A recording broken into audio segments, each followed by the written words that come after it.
तो student, today we are going to start the endocrinology and very important system. इसके अंदर इंशाल्लाह आपके जितने भी ग्लैंड्स हैं वो सारे ग्लैंड्स को हम डिस्कस करेंगे। एंड उन ग्लैंड्स के क्या फंक्शंस हैं। मेडिसिन के अंदर तो हम ज़्यादा ट्रीटमेंट के ऊपर, sign and symptom and complications के ऊपर फोकस करेंगे। कैसे बनते हैं, क्या उनकी ब्लड सप्लाई है, ये सारी बातें इंशाल्लाह हम बेसिक्स वाले पोर्शन के अंदर यहाँ पर डिस्कस करेंगे। ठीक है बच्चों। तो सबसे पहले तो हम डिफाइन करते हैं कि सर एंडोक्रिनोलॉजी होती क्या है। तो बच्चों, ये हमारे ऐसे ग्लैंड्स की स्टडी है या आपकी बॉडी के ऐसे ऑर्गन्स की या टिश्यूज की स्टडी है जो क्या करते हैं, रिस्पॉन्स शो करते हैं किसी भी एक्शन के दौरान में। जैसे देखो ना, हमारी बॉडी के ऊपर लेट्स सपोज स्ट्रेस आ रही है, तो स्ट्रेस के दौरान आपकी बॉडी में क्या होते हैं, न्यूरोट्रांसमीटर रिलीज होते हैं। इसी तरह लेट्स सपोज हमारे पास किसी पेशेंट की बॉडी के अंदर वाटर की डेफिशिएंसी हुई या हाइपोटेंशन हो गई है या पेशेंट के अंदर हाइपोवोलीमिया हो गया है, तो उसके कंडीशन के अंदर आपकी बॉडी क्या करेगी, रिस्पॉन्स करेगी। तो वो डिफरेंट टाइप के हार्मोन्स रिलीज करेगी। इसी तरह अगर आपको सेक्सुअल डिजायर होती है तो उस दौरान भी हमारे पास हार्मोन रिलीज होते हैं, टेस्टोस्टेरोन। तो ये सारे हमारे पास जो रिस्पॉन्स आपकी बॉडी करती है ना बच्चों, वो रिस्पॉन्स हमारे पास एक तो हार्मोन्स के जरिए होता है, दूसरा रिस्पॉन्स न्यूरोट्रांसमीटर्स के जरिए होता है, तीसरा जो आपकी बॉडी रिस्पॉन्स करती है वो इंजाइम को सक्रीट करके रिस्पॉन्स करती है। तो हमने सिर्फ अभी जो डिस्कस करना है वो सिर्फ हार्मोन्स का रिस्पॉन्स यहाँ पर डिस्कस करना है। न्यूरोलॉजी के अंदर हम न्यूरोट्रांसमीटर्स को देखेंगे, बायोकेमिस्ट्री के अंदर हम इंजाइम्स को डिस्कस करेंगे। ठीक है। सो सबसे पहले तो डिफाइन करते हैं the study of different glands, study of different glands that secretes the hormone, that secretes the hormones, that secretes the hormone। और ये बच्चों जो हार्मोन्स है ये क्या करते हैं, आपकी बॉडी के डिफरेंट फंक्शंस को कंट्रोल करते हैं। टू कंट्रोल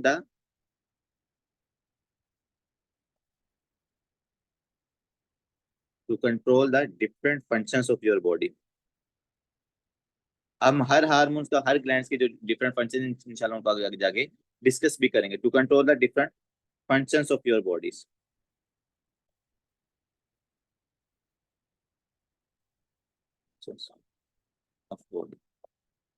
अब मैंने आपको आगे भी बताया बच्चों, आपकी जो बॉडी है ये रिस्पॉन्स करती है तीन चीजों को रिलीज करके। यहाँ तो वो हमारे पास क्या हो सकते हैं, न्यूरोट्रांसमीटर्स। क्या हो सकते हैं, न्यूरोट्रांसमीटर, जैसा कि गाबा हो गया, जैसे कि आपके पास सीरोटोनिन होगी, एपिनेफ्रिन हो गया, नोरेपिनेफ्रिन हो गया। दूसरे नंबर बच्चों, ये हमारी बॉडी जो रिस्पॉन्स करती है किसी भी एक्शन के दौरान में या स्ट्रेस के दौरान, वो हार्मोन्स को रिलीज करती है। और तीसरे नंबर पर बच्चों, इंजाइम्स को रिलीज करके आपकी बॉडी क्या करती है, रिस्पॉन्स शो करती है। अब हम बात कर रहे थे कि सर डिफरेंट टाइप्स के ग्लैंड्स होते हैं, तो थोड़ा सा आपको ग्लैंड्स का एक ना मतलब कि जनरल सा रिव्यू दे दिया जाए। एंडोक्राइन सिस्टम के अंदर बच्चों हमारे पास है डिफरेंट ग्लैंड्स, और हर ग्लैंड को हमने बहुत डिटेल के अंदर डिस्कस करना है। सबसे पहले आपका जो मास्टर ग्लैंड है that is a pituitary gland, और इसके अंदर भी जो एंटीरियर पिट्यूटरी ग्लैंड है उसको मास्टर ग्लैंड कहा जाता है। ठीक है। दूसरे नंबर बच्चों पीने ग्लैंड है, ठीक है, जिसने मेलानिन को रिलीज करना है, जो पूरा स्लीपिंग साइकिल जो कंट्रोल करते हैं। इसके बाद बच्चों यहाँ पर हमारे पास थाइमस है जो कि डिफरेंट टाइप्स के सेल्स को रिलीज करता है यहाँ पर। इसको हम डिस्कस करेंगे। इसके बाद आते हैं आपका thyroid, that is one of the most important gland. इस ग्लैंड में से ऑलमोस्ट हर एग्जाम के अंदर क्वेश्चन आते हैं। इसके बाद बच्चों पेंक्रियाज, जहां से आपके पास पेशेंट के अंदर इंसुलिन, जहां से स्मैटोस्टैटिन, जहां से ग्लूकागोन रिलीज होने। इसके बाद ओवरीज, ओवरीज से हमारे पास एस्ट्रोजन प्रोजेस्टेरोन रिलीज होने। इसके बाद टेस्टिकल्स हैं, टेस्टिकल से टेस्टोस्टेरोन रिलीज होने। इसके बाद बच्चों हमारे पास है एड्रीनल ग्लैंड, और एड्रीनल ग्लैंड से भी क्या होता है बच्चों, हमारे पास डिफरेंट हार्मोन्स रिलीज होते हैं, जिसमें आपका कोर्टिसोल है, जिसके अंदर एल्डोस्टेरोन, ठीक है, और जिसके अंदर एंड्रोजन है। इसके बाद बच्चों प्लेसेंटा, प्लेसेंटा भी आपका एक ग्लैंड वाला काम करता है, क्योंकि प्लेसेंटा भी हार्मोन को रिलीज करता है। कौन से हार्मोन को रिलीज करता है, प्रोजेस्टेरोन को। प्लेसेंटा से प्रोजेस्टेरोन रिलीज होता है, लेकिन उन्होंने साथ लिखा हो कि सिर्फ ड्यूरिंग प्रेगनेंसी करता है, ठीक है, उसके बाद तो नहीं ना करता। आगे आते बच्चों, जो हमारे पास सबसे पहले जिस ग्लैंड को हमने डिस्कस करना है दैट इज योर पैंक्रियाज। सबसे पहले हमने क्या करना है, यहाँ पर पैंक्रियाज को डिस्कस करना है। इसलिए पैंक्रियाज की जो थोड़ी सी एनाटॉमी है हम जरा इसको डिस्कस कर लें। बच्चों पैंक्रियाज जो होते हैं it's located in between your duodenum. ये जो आपको नजर आ रही है ना, ये आपकी स्मॉल इंटेस्टाइन का कौन सा पार्ट है, ड्यूटीनम। नहीं तो मैं स्लाइड को थोड़ा छोटा कर लेता हूँ। अब ठीक है। ये जो आपको बच्चों दरमियान में नजर आ रही है ये है ड्यूडेनम, क्योंकि हमें पता है जो पैंक्रियाज वो पैंक्रियाटिक डक्ट को बना के वो सेक्रीशन किसके अंदर कर रहे हैं, ड्यूडेनम के अंदर कर रहे होते हैं, ठीक है। अब ये ड्यूडेनम, उसके बाद बच्चों पैंक्रियाज का स्ट्रक्चर आप देखो, यहाँ पर हमारे पास टेल है, we have a body, we have a neck, we have a head of your pancreas. और इसके स्ट्रक्चर्स आपने ना काइंडली याद रखने हैं। पैंक्रियाज का जो हेड है ना ये ड्यूडेनम की तरफ होता है, क्योंकि आगे जाके हम जब पैंक्रियाटिक कार्सिनोमास को डिस्कस करेंगे ना, तो वहां पर वो मेंशन किया होगा कि भाई जो कार्सिनोमा है वो उसकी टेल के अंदर डेवलप है, या जो कार्सिनोमा वो उसके हेड के अंदर डेवलप है। क्योंकि देखो अगर टेल के अंदर डेवलप है तो उसके लिए हम टोटली डिफरेंट इन्वेस्टिगेशन करवाते हैं, और अगर वो हेड के अंदर है तो उसके लिए हम डिफरेंट इन्वेस्टिगेशन इस्तेमाल करते हैं, मतलब उसमें सीटी स्कैन करवाते हैं। जब टेल के अंदर होता है उसके अंदर आई गेस अल्ट्रासाउंड करवाते हैं, ठीक। तो इसलिए आपने इसकी हेड वाला जो रीजन है ना ये आपने ड्यूटेनम की तरफ याद रखना है।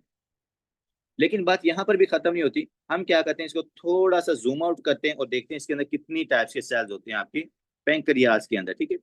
वैसे तो हमारे पास आपको पता है पेंक्रियाज दोनों फंक्शंस परफॉर्म करता है, कौन कौन सा, ये एंडोक्राइन का भी काम करता है, ये एक्सोक्राइन का भी काम करता है। एंडोक्राइन का काम कैसे करेगा, जब ये हार्मोन्स को रिलीज करेगा। ये एंडोक्राइन का भी काम करता है पेंक्रियाज, ये एक्सोक्राइन का भी काम करता है। एंडोक्राइन का बच्चों कैसे करता है, जब ये हमारे पास हार्मोन्स को रिलीज करता है। और एक्सोक्राइन का कैसे करता है, क्योंकि आपको पता है ना यहाँ से डिफरेंट टाइप्स के एंजाइम्स भी रिलीज होते हैं। तो जैसे वो पैंक्रियाटिक जूसेस के अंदर जो जाते हैं, एमाइलेज, लाइपेज, तो एक्सोक्राइन का क्या काम है बच्चों, ये एंजाइम्स भी रिलीज करते हैं। तो आपका पैंक्रियाज ये दोनों फंक्शन परफॉर्म करता है, एंडोक्राइन भी और एक्सोक्राइन भी। दूसरे नंबर बच्चों पैंक्रियाज को ना थोड़ा सा जूम आउट करते हैं और हम अपनी, हमारा जो ज्यादा फोकस होना है वो है एंडोक्राइन के ऊपर, क्योंकि हमने तो हार्मोन्स को डिस्कस करना है, एंजाइम्स को तो हम जीआईटी के अंदर डिस्कस करेंगे। तो बच्चों पैंक्रियाज को जरा थोड़ा सा जूम आउट करके देखते हैं कि जो हमारे काम की चीज है वो इसके अंदर कौन सी है। तो कहानी देखिएगा बच्चों, हमारे पैंक्रियाज के अंदर होते हैं आइलेट्स ऑफ लैंगरहैंस सेल्स। क्या होते हैं, islets of Langerhans cells, islets of, islets of Langerhans. अब ये जो आइलैंड्स ऑफ लैंगरहैंस है, मतलब कि आइलैंड्स है पूरे पूरे बहुत सारे अबंडेंट अमाउंट के अंदर ये सेल्स होते हैं, इसलिए इसको आइलैंड्स ऑफ लैंगरहैंस कहा जाता है। अब ये कौन से आइलैंड्स ऑफ लैंगरहैंस सेल्स है बच्चों, तीन टाइप्स के होते हैं। सबसे पहला हमारे पास कौन सा है बच्चों, अल्फा सेल्स होते हैं यहाँ पर। दूसरे नंबर पर बीटा सेल्स होते हैं पेंक्रियाज के अंदर, तीसरे नंबर पर डेल्टा सेल्स होते हैं, ठीक है। Kindly alpha cells number one, number two beta cells, and number three delta sales. बच्चों ये तीन टाइप्स के सेल्स होते हैं जो हमारे पेंक्रियाज के अंदर प्रेजेंट है, that take a part in the endocrine function of your pancreas. अब इनके अंदर इन तीनों सेल्स के आपने डॉक्टर साहब फंक्शंस याद रखने हैं, अल्फा सेल क्या सिक्रिएट करते हैं, बीटा सेल्स क्या सिक्रिएट करते हैं, और डेल्टा सेल्स हमारे पास क्या सिक्रिएट करता है, ठीक है बच्चों। अल्फा सेल रिलीज करता है ग्लूकागोन को, kindly do remember that. Alpha cell जो पेंक्रियाज के अंदर प्रेजेंट होते हैं वो रिलीज करते हैं ग्लूकागोन को। बीटा सेल रिलीज करते हैं सबसे इंपॉर्टेंट हार्मोन को, इंसुलिन को। किसको रिलीज करते हैं बच्चों, इंसुलिन को। और जो डेल्टा सेल है ये रिलीज करते हैं सोमैटोस्टैटिन को, सोमैटोस्टैटिन, ठीक है। तो आपने ना ये तीन सेल्स को काइंडली कभी भी ना भूलिएगा, क्योंकि इनको हमने बार बार डिस्कस करना है। मोस्टली एंडोक्राइन के अंदर तो काफी ज्यादा इन्हीं के ऊपर डिपेंडेंट करते हैं कि इंसुलिन कहाँ से रिलीज हो रही है, ग्लूकागोन कहाँ से रिलीज हो रहा है, कौन से सेल एक्टिवेट हो रहे हैं, सोमैटोस्टैटिन कौन से सेल से एक्टिवेट हो रहा है। तो alpha, glucagon, beta, insulin, delta, somatostatin. और सोमैटोस्टैटिन आपको पता है स्टैटिन हार्मोन होता है जो हर चीज की सेक्रेशन को क्या करता है, इनहिबिट करता है, ठीक। अब दूसरी बात बच्चों जहां आपको यहाँ पर पता होनी चाहिए कि सर कौन से सेल जो होते हैं वो पेंक्रियाज के अंदर अबंडेंट होते हैं, और जो हमारा एंडोक्राइन फंक्शन है ये पेंक्रियाज का कौन सा पार्ट परफॉर्म करता है। तो काइंडली यहाँ पर थोड़ा सा फोकस कीजिएगा। हमारे जो पेंक्रियाज है ना, पेंक्रियाज का जो कॉर्टेक्स या बाउंड्री बाउंड्री वाला रीजन है ना, यहाँ पर आपके पास एंडोक्राइन सेल्स होते हैं। जो मैं रेड से ड्रा कर रहा हूँ ये बच्चों आपके पास होंगे बीटा सेल्स, और जो मैं ब्लैक से ड्रा कर रहा हूँ these are your alpha cells. अगर आप देखोगे तो मैंने बीटा सेल्स को अबंडेंट मतलब ज्यादा ड्रॉ किए, इट्स द रियलिटी। क्योंकि जो बीटा सेल्स होते हैं ये they are excess in number, beta cells का नंबर बहुत ज्यादा होता है, मतलब कि 90% जो होती है ना ये बीटा सेल्स होते हैं, और 10% आपके अल्फा सेल और डेल्टा सेल्स होते हैं। ऑलमोस्ट 10% कौन से होते हैं, अल्फा सेल और डेल्टा सेल्स होते हैं, 90% आपके बीटा सेल्स होते हैं। भाई बात भी तो समझ में आती है ना कि हमें तो इंसुलिन की बार बार जरूरत पड़ती है। जैसे इधर से आपने बर्गर, शवारमा, इधर से आपने नूडल्स, जो भी आपने खाया, आपको उसी टाइम इंसुलिन की जरूरत पड़ेगी, जो आपकी ग्लूकोज को पकड़ के सेल के अंदर लेके जाएगी। तो इसलिए we need excess number of your beta cells that can perform those different functions to decrease the glucose into your blood circulation and provide the glucose to your cells that they can perform their beautiful functions। ठीक है। तो beta cells बच्चों क्या होते हैं sir, abundant amount के अंदर होते हैं। कितना होते हैं, ऑलमोस्ट 90% बीटा सेल्स ही हैं, और 10% आपके बच्चों क्या होते हैं बच्चों, अल्फा सेल्स होते हैं, और दूसरा डेल्टा सेल्स होते हैं। ठीक है। तो ये थोड़ा सा स्ट्रक्चर का आपको यहाँ पर आइडिया होना चाहिए था। सबसे पहले बच्चों हम जिस ग्लैंड को डिस्कस करने जा रहे हैं वो आपका पैंक्रियाज ही है। ठीक है जी। और पैंक्रियाज के अंदर हम जो सबसे पहला टॉपिक डिस्कस करेंगे वो है डायबिटीज मेलाइटस। अब डायबिटीज मेलाइटस की तरफ जाने से पहले मैं एक दफा फिर आपको रिवाइज करवा दूं कि आपके जो बीटा सेल्स हैं बच्चों, बीटा सेल्स का क्या काम है, दे सेक्रीट द इंसुलिन,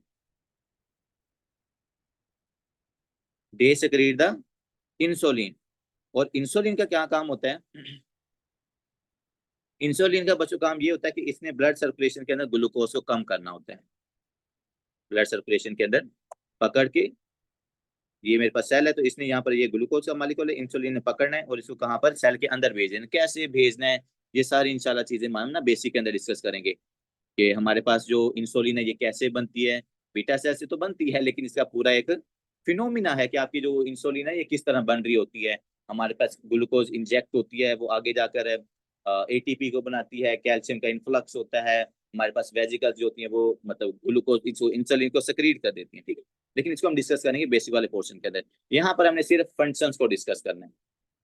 तो इंसुलिन बच्चों क्या करेगी, ग्लूकोज को ब्लड सर्कुलेशन के अंदर कम करती होती है।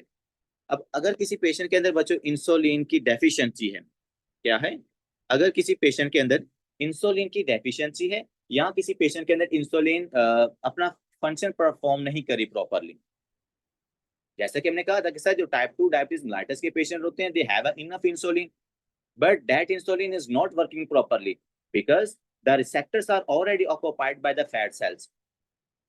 तो दोनों कंडीशंस को हमने देखना है कि या तो इंसुलिन बने ही ना, या दूसरे नंबर बन जाए और वो अपना फंक्शन परफॉर्म ना कर रही हो।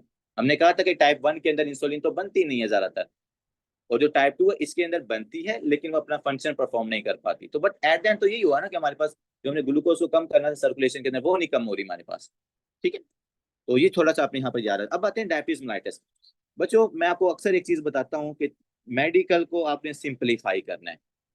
हमने बहुत सारी डिजीजेस पढ़नी है और ऑलमोस्ट थाउजेंड्स ऑफ डिजीजेस पढ़नी है, तो 15-20 हजार तो हम यहीं पर पढ़ लेंगे ना स्टेप 1 और स्टेप 2 के अंदर ही। तो इसलिए हर डिजीज को याद रखना it's not a easy job. तो उसके लिए फिर हम क्या करते हैं, डिफरेंट टाइप्स की टेक्निक्स इस्तेमाल करते हैं, ताकि जैसे कि हम कहते हैं डिजीज का जो नाम है हम उधर से क्या कर लेते हैं, उस डिजीज का मतलब समझ लेते हैं। जैसे कि यहाँ पर लिखा हुआ बच्चों, तो जो डायबिटीज होता है ना, डायबिटीज वर्ड का मतलब होता है डायूरेसिस करवाना। डायबिटीज का क्या मतलब है, डायूरेसिस। और डायूरेसिस का क्या मतलब होता है, increase urine production, increase urine production. जहां पर भी वर्ड बच्चों डायबिटीज का लिखा होता है ना, not only in mellitus, diabetes mellitus के अलावा भी अगर कहीं पर भी वर्ड आपके पास डायबिटीज आता है ना, तो उसका मतलब यही होता है कि यूरिनालाइसिस हो रही है, वहां पर डायूरेसिस हो रही है, एक्सेस यूरिन प्रोडक्शन हो रही है उस पेशेंट के अंदर। क्या आप मुझे कोई और एग्जांपल दे सकते हो जहां पर डायबिटीज आता है, anyone, can you give me an other example जहां पर डायबिटीज आता है।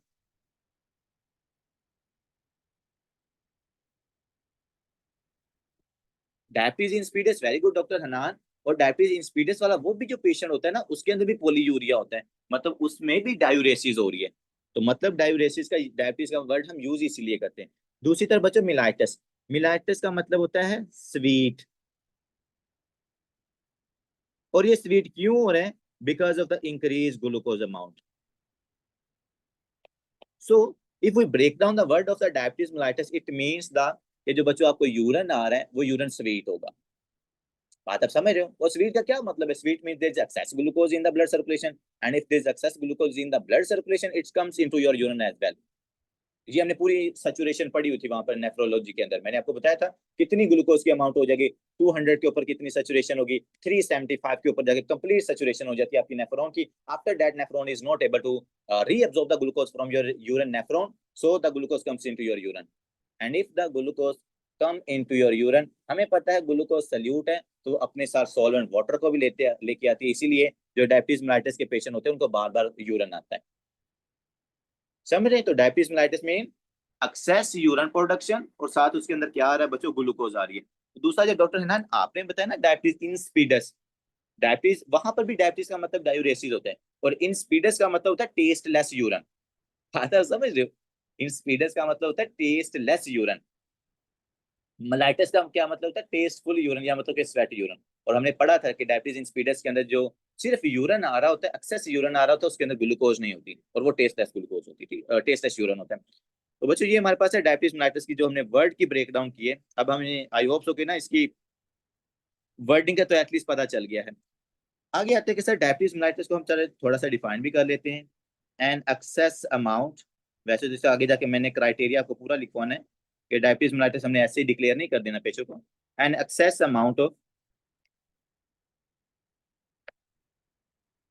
amount of blood glucose, excess amount of blood glucose that occurs because of deficiency of the insulin, because of insufficiency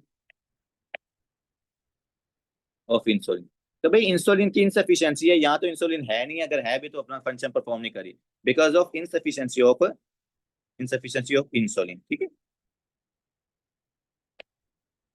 तो ये बातें आपने कि बच्चों डायबिटीज मेलाइटिस की याद रखना कि जिसके अंदर हमारे यूरिन के अंदर ज्यादा ग्लूकोज आ रही है और ब्लड सर्कुलेशन के अंदर ज्यादा ग्लूकोज, और वो क्यों है, because we have a deficiency of the insulin.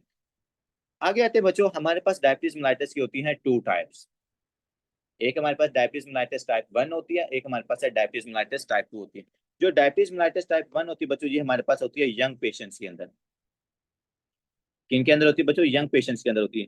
इसकी काफी सारी जो डिटेल है ना, हम बेसिक के अंदर जाके पढ़ेंगे। इसका जेनेटिक्स प्री डिस्पोजिशन क्या है, डायबिटीज मेलाइटिस में कौन सी एंटीबॉडीज बनती हैं, 1 में क्या होता है, 2 में क्या होता है, वो सारी बातें हमने बेसिक वाले पोर्शन के अंदर पढ़नी है। ठीक है, यहाँ पर हम सिर्फ कुछ जनरल चीजें देख लेते हैं ताकि हमें इतना पता चल जाए कि टाइप 1 और टाइप के अंदर थोड़ा सा डिफरेंस क्या होता है। तो बच्चों टाइप 1 जो होती है ना, ये ज्यादातर आपको यंग पेशेंट्स के अंदर नजर आती है, और जो टाइप 2 है ये यंग प्लस एल्डर्स के अंदर नजर आती है।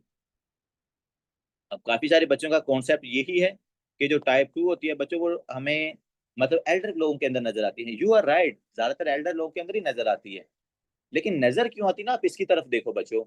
टाइप 2 जो होती है ना, ये हमारे पास इंसुलिन की रेजिस्टेंस करवाती है, मतलब एक्सेस फैट्स प्रोडक्शन हो जाती है, और फिर इंसुलिन अपने रिसेप्टर्स के ऊपर नहीं लगती। अब आप मुझे खुद बताएं कि ओबेसिटी क्या एल्डर्स के अंदर ही ज्यादा होती है? नहीं, ज्यादा चले हम कह लेते हैं एल्डर्स के अंदर होती है, लेकिन यंग के अंदर भी अगर ओबेसिटी हो जाए तो उनके अंदर भी तो डायबिटीज हो सकती है ना। तो अगर एक मेरे पास 25-30 साल की फीमेल है, उसकी BMI 30 से ज्यादा है या 35 से ज्यादा है, and she is unable to utilize the insulin, मतलब इंसुलिन तो है लेकिन यूटिलाइज नहीं हो रही, ब्लड सर्कुलेशन में ग्लूकोज बहुत ज्यादा है, फीमेल को स्वेटिंग, पर्सपायरेशन, पोलीयूरिया, पोलीडिप्सिया, पोलीफेजिया, इस तरह के सिम्टम आना शुरू हो गया, तो उस पेशेंट के अंदर बच्चों क्या होगा, टाइप 2 होगा। इसलिए हम टाइप 2 को लिखते हैं कि यंग पेशेंट्स के अंदर भी होती है, ये हमारे पास एल्डर पेशेंट्स के अंदर भी होती है। लेकिन जो टाइप 1 है, चूंकि इसके अंदर ऑटोइम्यून डिजीज है, इंसुलिन की डिस्ट्रक्शन हो चुकी होती है, इसलिए ये ज्यादातर आपको यंग पेशेंट्स के अंदर ही नजर आती है। टाइप 1 के अंदर बच्चों बिल्कुल जो इंसुलिन होती है इसकी डेफिशिएंसी होती है, तो हम यहाँ पर लिखेंगे इंसुलिन एब्सोल्यूट का वर्ड यहाँ पर यूज करेंगे, बिल्कुल इंसुलिन एब्सोल्यूट डेफिशिएंसी। कि इंसुलिन यहाँ पर सर बनती नहीं है, जो बीटा सेल्स है उनकी डिस्ट्रक्शन हो जाती है, ऑटोइम्यून डिजीज है ना ये भी। और दूसरे नंबर बच्चों टाइप 2 के अंदर क्या है, इंसुलिन, पहले इंसुलिन को बच्चों क्या होती है, रेजिस्टेंस होती है, और रेजिस्टेंस के बाद आफ्टर सम टाइम्स ये जो आपकी इंसुलिन होती है बच्चों, इस इंसुलिन की जो अमाउंट होती है वो कम हो जाती है, तो इंसुलिन डिक्रीज हो जाती है, पहले रेजिस्टेंस होती है, फिर आपके बीटा सेल भी फ्रस्ट्रेटेड हो जाते हैं, वो इंसुलिन की प्रोडक्शन को कम कर देते हैं। ठीक है बच्चों, दूसरे नंबर आते हैं कि जो हमारे पास टाइप 1 डायबिटीज मेलाइटिस है। देखिए मुझे ना आपने एक बात बतानी है, एक आपके पास पेशेंट आया हाइपोग्लाइसीमिया के साथ, kindly I need your pure attention for a while. बच्चों एक हमारे पास पेशेंट आया है हाइपोग्लाइसीमिया के साथ। हाइपोग्लाइसीमिया के सिम्टम आप सबको पता है, स्वेटिंग होती है, पेशेंट अनकॉन्शियस स्टेट के अंदर चला जाता है, सिंकोप हो जाता है पेशेंट्स के अंदर ना। तो अब आपने ये उस पेशेंट आपने ग्लूकोज चेक की ना, तो ग्लूकोज उस पेशेंट की थी डिक्रीज। अब जब ग्लूकोज डिक्रीज होती है तो हम क्या करते हैं, उससे हिस्ट्री लेते हैं डाइट की कि आपने कुछ खाया है, मतलब कि आपने नाश्ता कब किया था, या लंच कब किया था, या आपने डिनर कब किया था। अब पेशेंट आपको बता रहा है डॉक्टर साहब मैंने अभी सुबह जरा हैवी सा नाश्ता भी किया था, 9 बजे नाश्ता किया, 10 बजे पेशेंट आपके पास इसी सिम्टम के साथ आ रहे हैं, या चले हम 11 बजे कर लेते हैं कि वो हाइपोग्लाइसीमिया के साथ आ रहे हैं। अब आप कहेंगे भाई ऐसा तो इसको कोई मसला नहीं, आपने ग्लूकोज चेक किया है इसके अंदर, मतलब कि ग्लूकोज इसकी डिक्रीज हुई पड़ी है, मतलब 1 डेढ़ घंटा पहले नाश्ता किया, ग्लूकोज डिक्रीज हुई पड़ी है। अब जब बच्चों इतनी ज्यादा सीवियरली ग्लूकोज डिक्रीज होती है ना, तो फिर हम क्या सोचते हैं कि यार इस बंदे की बॉडी के अंदर ना इंसुलिन ज्यादा हो सकती है, क्योंकि इंसुलिन ज्यादा होगी तो वो ग्लूकोज को वो भी तो कम कर देती है ना। अब आपने ये चीज देखनी होती है कि आया कि इस पेशेंट के अंदर एंडोजीनस इंसुलिन ज्यादा हुई है, या इसने एक्सोजीनसली इंसुलिन ज्यादा ले ली है। हो सकता है ना पेशेंट डायबिटिक हो, या हो सकता है पेशेंट के अंदर एड्रीनल ग्लैंड के अंदर जो पेंक्रियाज के अंदर ट्यूमर बना हो। दो पॉसिबिलिटीज हो सकती हैं। अगर पेशेंट के अंदर सीवियरली हाइपोग्लाइसीमिया हो गया और वो इंसुलिन एक्सेस की वजह से हुआ है, तो जो इंसुलिन बच्चों एक्सेस हो रही है उसके दो रीजन हो सकते हैं। या तो एक्सोजीनस इंसुलिन हो सकते हैं, मतलब कि ना इसने ज्यादा डोजेज ले लिया इंसुलिन की, या फिर ये है कि जो आपके पेंक्रियाज के बीटा सेल्स हैं उन्होंने ज्यादा इंसुलिन को प्रोड्यूस कर दिया है। तो आप में से कोई मुझे बता सकता है how can I make a differentiate between the exogenous insulin intake and between the endogenous insulin. मुझे कैसे पता चलेगा कि ये इसकी बॉडी में ज्यादा इंसुलिन प्रोड्यूस हो रही है, या इसने बाहर से ज्यादा इंसुलिन ले ली। How we can make a differentiate between exogenous insulin and the endogenous insulin. जी डॉक्टर शाहजब,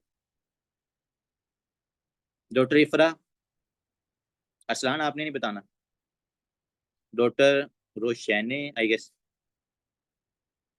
आपको कैसे पता चलेगा कि ये पेशेंट की बॉडी की अपनी इंसुलिन है, या इसने बाहर से इंसुलिन का इंजेक्शन लगाया हुआ है। यूरिन टेस्ट करेंगे, वेरी गुड। यूरिन टेस्ट करके फिर क्या कर लेंगे।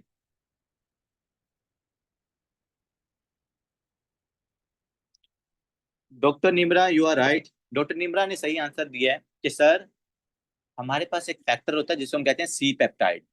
अब ये जो सी पेप्टाइड होता है ना, ये सिर्फ उसी टाइम प्रोड्यूस होता है जब एंडोजीनस इंसुलिन प्रोड्यूस होती है। क्या करना है आपने, डॉक्टर शहजेब, आपने यूरिन टेस्ट नहीं करना, आपने उसका चेक करना है सी पेप्टाइड को। अगर सी पेप्टाइड बच्चों प्रेजेंट है, इसका मतलब है कि एंडोजीनस इंसुलिन प्रोड्यूस है। अगर सी पेप्टाइड प्रेजेंट नहीं है तो मतलब एक्सोजीनस इंसुलिन, ठीक है। अगर सी पेप्टाइड में यहाँ पर लिखता हूँ, अगर पॉजिटिव है तो एंडोजीनस इंसुलिन है, और अगर नेगेटिव है एंडोजीनस इंसुलिन, और अगर नेगेटिव है तो इसका क्या मतलब है बच्चों, एक्सोजीनस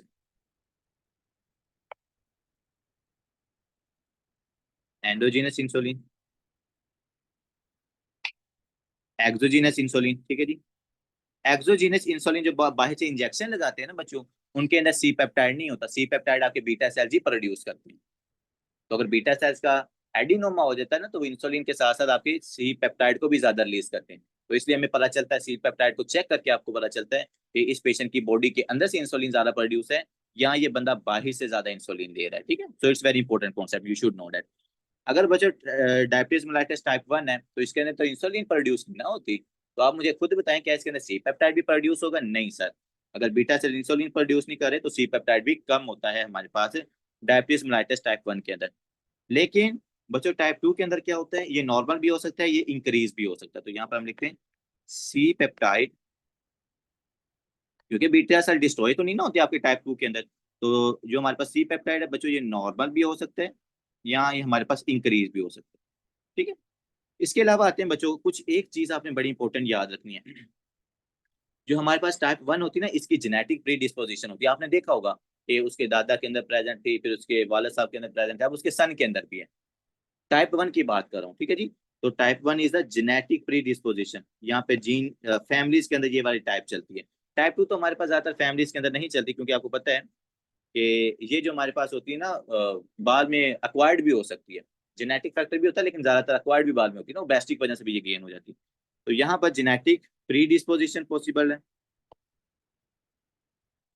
जेनेटिक प्री डिस्पोजिशन यहाँ पर भी हमारे पास है। और दूसरी तरफ बच्चों आते हैं हम यहाँ पर टाइप 2 के अंदर। टाइप 2 के अंदर भी जेनेटिक प्री डिस्पोजिशन है दोनों के अंदर। अब आप में से ना अक्सर स्टूडेंट ना ये क्वेश्चन करते होते हैं कि सर हमने बहुत सारे पेशेंट्स देखे हुए, वो ओबेस तो हैं लेकिन उनमें टाइप 2 डायबिटीज मेलाइटस नहीं है। तो फिर उनको मैं यही बात कहता हूँ कि यार इसके लिए कुछ ना जेनेटिक जो प्री डिस्पोजिशन है ना, ये टाइप 2 के अंदर भी हमारे पास जरूरी होती है। तो टाइप 1 के अंदर तो हमें पता चलता है कि भाई है ये एंटीबॉडीज प्रोड्यूस होनी, उनकी डिस्ट्रक्शन होनी है। लेकिन टाइप 2 के अंदर भी जेनेटिक प्री डिस्पोजिशन यहाँ पर भी होना क्या होता है बच्चों, जरूरी होता है। क्योंकि जैसे हम अक्सर बात करते होते हैं कि स्मोकिंग तो हर बंदा करता है, लेकिन कुछ जो लोग होते हैं उनको लंग कैंसर डेवलप होता है।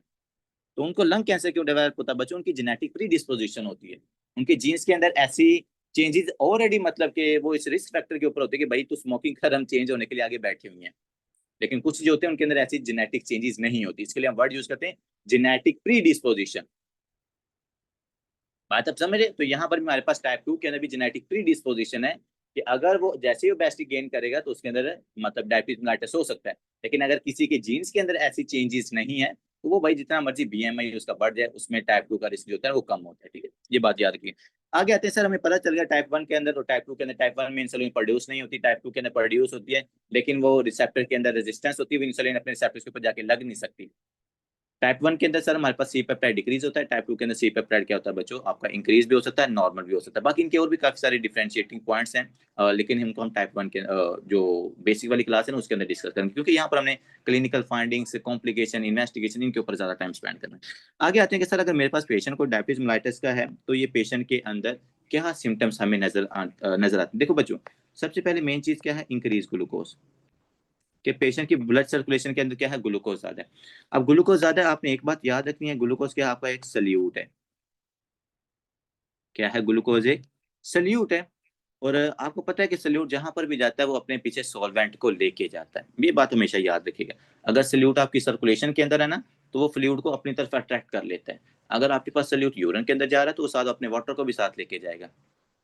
अगर आप मेरी बात से इससे एग्री नहीं हो तो मैं आपको एक और एग्जांपल दे देता हूँ, मैनीटोल वाली। अगर आपको याद हो, हमने कहा था कि सर सेरिब्रल एडीमा है पेशेंट को, या पेशेंट के अंदर किसी भी किस्म का एडीमा है तो उस पेशेंट को हम मैनीटोल देते हैं।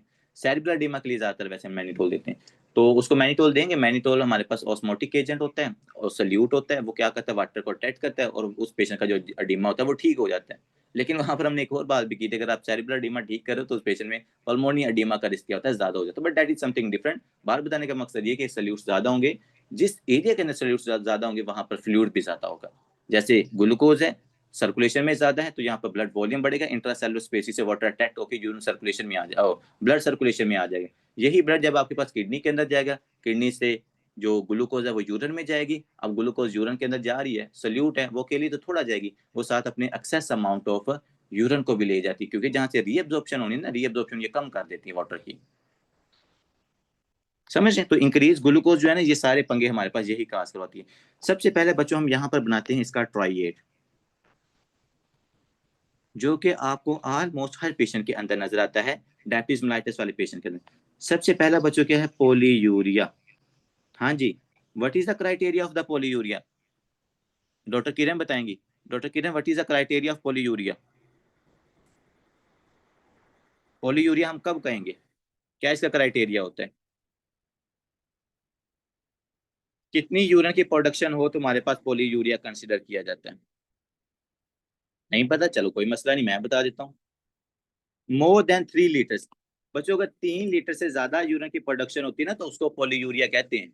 हर चीज का क्राइटेरिया होता है, ये नहीं कि एक बंदे ने 3-4 दफा उसको यूरिन आ गया तो आपने कहा यार तुझे पोलीयूरिया है, अब वो बेचारा अपने ग्लूकोज टेस्ट करवाता है। फिर ऐसा नहीं है, वो अगर ज्यादा उसको यूरिन की प्रोडक्शन हो रही है, उसने ज्यादा पानी पी लिया होगा, इसलिए ज्यादा यूरिन की प्रोडक्शन हो रही। बट पोलीयूरिया बच्चों तब होगा जब हमारे पास यूरिन की प्रोडक्शन कितनी होनी चाहिए, मोर देन 3 लीटर्स।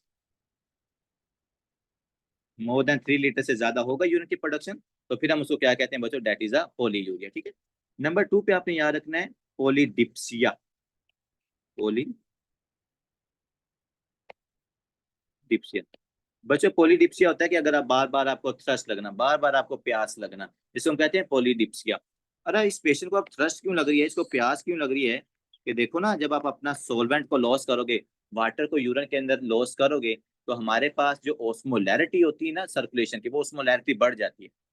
जब ओस्मोलैरिटी बढ़ती है तो वो हमारे जो ओस्मो रिसेप्टर्स होते हैं ना ब्रेन के अंदर, स्पेसिफिकली अगर हम बात करें हाइपोथैलेमस के अंदर, वो ओस्मो रिसेप्टर एक्टिवेट होते हैं। ऑस्मोसेप्टर एक तो वो क्या कर देते हैं, एडीएच को सक्रिएट कर देते हैं, दूसरे वो आपको ब्रेन को बताते हैं कि भाई क्या करो, थ्रस्ट की अर्ज फील करो, कि प्यास फील करो और पानी पियो, ताकि पेशेंट का जो ब्लड वॉल्यूम है वो कम हो रहा है, ज्यादा से ज्यादा यूरिन प्रोडक्शन हो रही है। So polydipsia is the excess feeling of the thirst. यहाँ बंदे को बहुत ज्यादा प्यास लगती है, वो फिर पानी पीता है, फिर यूरिन की तरफ चला जाता है, फिर उसको मतलब कि दोबारा थ्रस्ट लगती है। तो ये बात अपने यहाँ पर याद रखनी। तीसरे नंबर पर बच्चों पॉलीफेजिया, पोलीयूरिया, पोलीडिप्सिया एंड पोलीफेजिया। कि ये जो पेशेंट्स होते हैं ना, ये बहुत ज्यादा पेशेंट क्या करते हैं, मतलब खाते बहुत ज्यादा ये वाले लोग हैं, पोलीफेजिया। बट ये यहाँ पर ना थोड़ी सी कॉन्ट्राइंडिकेशन है या मतलब कॉन्ट्रावर्सीज है। कुछ लोग कहते हैं कि डायबिटीज मेलाइटिस के पेशेंट्स कम खाते हैं, लेकिन कुछ कहते हैं ये बहुत ज्यादा खाते हैं। इसका रीजन मैं आपको बताता हूँ बच्चों, पोलीफेजिया का, कि ये लोग ज्यादा क्यों खाते हैं। अब हमें पता है कि हमारे जितने भी ब्यूटीफुल सेल्स हैं, ऑल सेल्स नीड ग्लूकोज, और उनको ग्लूकोज सर्कुलेशन के अंदर नहीं चाहिए बच्चों, उनको ग्लूकोज चाहिए सेल के अंदर।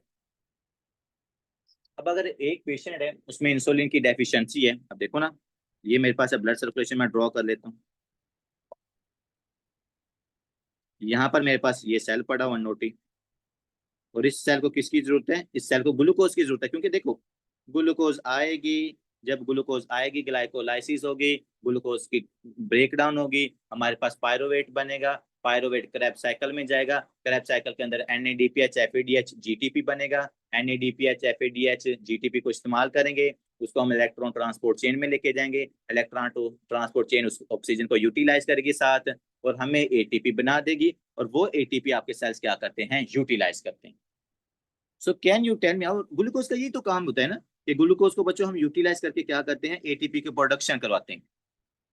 और अगर मेरे पास ATP की प्रोडक्शन नहीं हो रही, तो हमारे पास उस पेशेंट के सेल्स क्या करेंगे, सेल्स कहेंगे भाई अल्लाह के बंदे क्या कर रहा है तू, ज्यादा खाना पाना, ज्यादा खाना शाना खा। वो मतलब कि जो हमारे पास गैरलिन हार्मोन है ना, जिसकी वजह से आपको भूख ज्यादा लगती है, उसकी सक्रीशन ज्यादा हो जाती है, क्योंकि सेल को एनर्जी नहीं मिल रही, सेल के अंदर तो ग्लूकोज नहीं ना जा रही, ग्लूकोज भेजने के लिए आपको इंसुलिन चाहिए होती है। अब इंसुलिन है नहीं है, ग्लूकोज सेल के अंदर नहीं जा रही, ग्लूकोज सेल के अंदर नहीं जाएगी, ATP की प्रोडक्शन नहीं होगी, ATP की प्रोडक्शन नहीं होगी, तो हमारे सेल्स क्या करेंगे, यहाँ पर मल्टीपल सेल्स मिलकर let's suppose they help in the secretion of the ghrelin hormone, जो कि आपको भूख फील करवाता है, जिसको हंगर हार्मोन भी कहते हैं। और जब आपको भूख लगेगी आप क्या करोगे, ज्यादा खाओगे, आप ज्यादा खा रहे हो, फिर ग्लूकोज बढ़ रहे हैं, लेकिन सेल के अंदर दोबारा फिर नहीं जा रहा। तो इससे हम इसको क्या कहते हैं, ये पेशेंट के अंदर होता है पॉलीफेजिया। सेल को ATP नहीं मिल रही, सेल क्या कर रहे हैं, गैरलिन को सक्रिएट करवा रहे हैं, बट गैरलिन सक्रिएट हो रहा है हंगर हार्मोन, आप ज्यादा खा रहे हो, लेकिन फिर भी सेल को नहीं मिला, because the reason is that there is the deficiency of the insulin. ठीक है, तो बच्चों ये जो 3 सिम्टम है, ये हमें इस पेशेंट के अंदर प्रीडोमिनेटली नजर आती है। और इसमें पता है सबसे पहली सिम्टम कौन सी होती है, पोलीयूरिया। सबसे पहला जो पेशेंट के अंदर सिम्टम आता है ना, वो पोलीयूरिया वाला सिम्टम होता है, जो आपने यहाँ पर याद रखना है। आगे आते हैं पेशेंट। देखो बच्चों, अगर इस पेशेंट को हो रहा है पोलीफेजिया, बड़ा इंटरेस्टिंग फैक्ट है, मैंने आपको बताना है। अगर इस पेशेंट को हो रहा है, मैं टाइप 1 की स्पेसिफिकली बात कर रहा हूँ, पेशेंट को हो रहा है बच्चों पोलीफेजिया, मतलब वो ना उसको बार बार वो पेशेंट ना ज्यादा खा रहा है, लेकिन ज्यादा खाने के बावजूद इस पेशेंट का वेट लॉस होगा या वेट गेन होगा। जी स्टूडेंट्स, एनीवन, पोलीफेजिया है, पेशेंट ज्यादा बार बार खा रहे हैं, लेकिन उसके बावजूद पेशेंट का जो वेट है वो लॉस होता जा रहा है। Can you tell me why there is a weight loss, और इज इट वेट लॉस और weight gain in this patient. ज्यादा खा रहा है और ज्यादा वेट लॉस होगा या वेट गेन होगा, बताएं मुझे जल्दी जल्दी। वेट कम होगा। अब मैं उसकी रीजन आपको बता देता हूँ डॉक्टर खादिम। यहाँ पर चूंकि देखो इंसुलिन की डेफिशिएंसी है, जब इंसुलिन की बच्चों डेफिशिएंसी होती है, तो पेशेंट के अंदर इंसुलिन के मैं आपको फंक्शन डिस्कस करवाऊंगा कि इसका एक काम होता है, बिल्कुल, इंसुलिन का एक काम होता है ग्लूकोज को सेल के अंदर लेके जाना, ग्लूकोज को सेल के अंदर लेके जाना, ठीक है, जिनके ऊपर ग्लूट फोर्स ये ग्लूट फोर्स को जाके ना इंटर एक्सप्रेस करवाता है सेल मेम्ब्रेन के ऊपर। तो मतलब ये ग्लूकोज को सेल के अंदर लेके जाता है, जिसको वो यूटिलाइज करते हैं। But on the same time बच्चों एक बात याद रखिएगा, इंसुलिन करवाती है लिपोजेनेसिस। इंसुलिन क्या करवाती है, लिपोजेनेसिस, लिपिड्स की सिंथेसिस बच्चों आपकी इंसुलिन करवाती है। इसका फिनोमेना पूरा हम स्टेप 1 के अंदर डिस्कस करेंगे। लिपोजेनेसिस आपकी इंसुलिन करवाती है, मतलब लिपिड्स को पकड़ के ना आपके सेल्स के अंदर लेके जाती है, और लिपिड्स की ये डेपोजिशन या अक्यूमुलेशन आपकी ये इंसुलिन करवाती होती है। अगर इंसुलिन की डेफिशिएंसी है, एक तो आप लिपोजेनेसिस भी नहीं करवा रहे, लिपिड्स को अकेमुलेट भी नहीं करवा रहे, दूसरे नंबर हम ग्लूकोज को भी इस्तेमाल नहीं कर रहे। तो इन दोनों रीजंस की वजह से बच्चों इस पेशेंट का जो वेट होता है वो वेट लॉस होता है। डायबिटीज मेलाइटिस वाले पेशेंट्स का स्पेसिफिकली मैं टाइप 1 की बात कर रहा हूँ, ठीक है। इनका डिजीज की वजह से बच्चों वेट क्या होता है, वो लॉस होता है। और मैंने आपको इसको यहाँ पर रीजन भी बता दिया कि लिपोजेंसिस नहीं हो रही और ग्लूकोज सेल के अंदर नहीं हो रहा, सेल उसको यूटिलाइज ही नहीं कर रहे। और सबसे ज्यादा कौन से सेल्स होते हैं बच्चों, आपके मसल्स। बॉडी हमारी सारी मस्कुलर है ऑलमोस्ट, तो मसल्स के ऊपर ग्लूटाफोर होते हैं और वही आपकी इंसुलिन ने जाके एक्टिवेट करने होते हैं। जब इंसुलिन नहीं होगी, ग्लूटाफोर एक्टिवेट नहीं होगी, जो ग्लूकोज है वो सेल्स के अंदर नहीं जाएगी और हमारे पास पेशेंट का वेट लॉस होना शुरू हो जाता है। लेकिन लेकिन बहुत सारे स्टूडेंट कहते हैं कि सर मैंने वो डायबिटीज मेलाइटिस का पेशेंट देखा, वो तो बड़ा हेल्दी था, वो तो बच्चा बड़ा ओबेस था, मतलब कि 15-20 साल का या 25 साल का बच्चा था, उसको बड़ा हेल्दी बच्चा था, मतलब उसकी चीक्स भी बड़ी फैटी थी, उसके बाद जो ट्रंक वाला रीजन है एब्डोमेन वो भी बड़ा फैटी था, लेकिन वो टाइप 1 डायबिटीज मेलाइटिस का पेशेंट था। अब आप मुझे बता सकते हो कि इज इट पॉसिबल, क्योंकि हम तो यहाँ पर बात कर रहे हैं कि सर उसका वेट लॉस हो रहा है डायबिटीज मेलाइटिस टाइप 1 की वजह से। फिर वो जो बच्चे स्टूडेंट्स बात कर रहे हैं, इवन तो मैंने खुद देखे हुए हैं स्टूडेंट, ये पेशेंट्स आ रहे हैं ना डायबिटीज मेलाइटिस वाले, उनका वेट गेन हो रहा होता है, तो उसका क्या फिर क्या रीजन हो सकता है, क्योंकि हम तो यहाँ पर वेट लॉस की बात कर रहे हैं। जी स्टूडेंट बताइएगा मुझे जरा, कि हमने कहा डायबिटीज मेलाइटिस टाइप 1 वाले पेशेंट का वेट होता है लॉस, लेकिन हमने जितने भी पेशेंट्स देखे वो सारे हमने ओबेस देखे हैं, तो उसका क्या रीजन हो सकता है। जी doctor Kiran, you want to say something.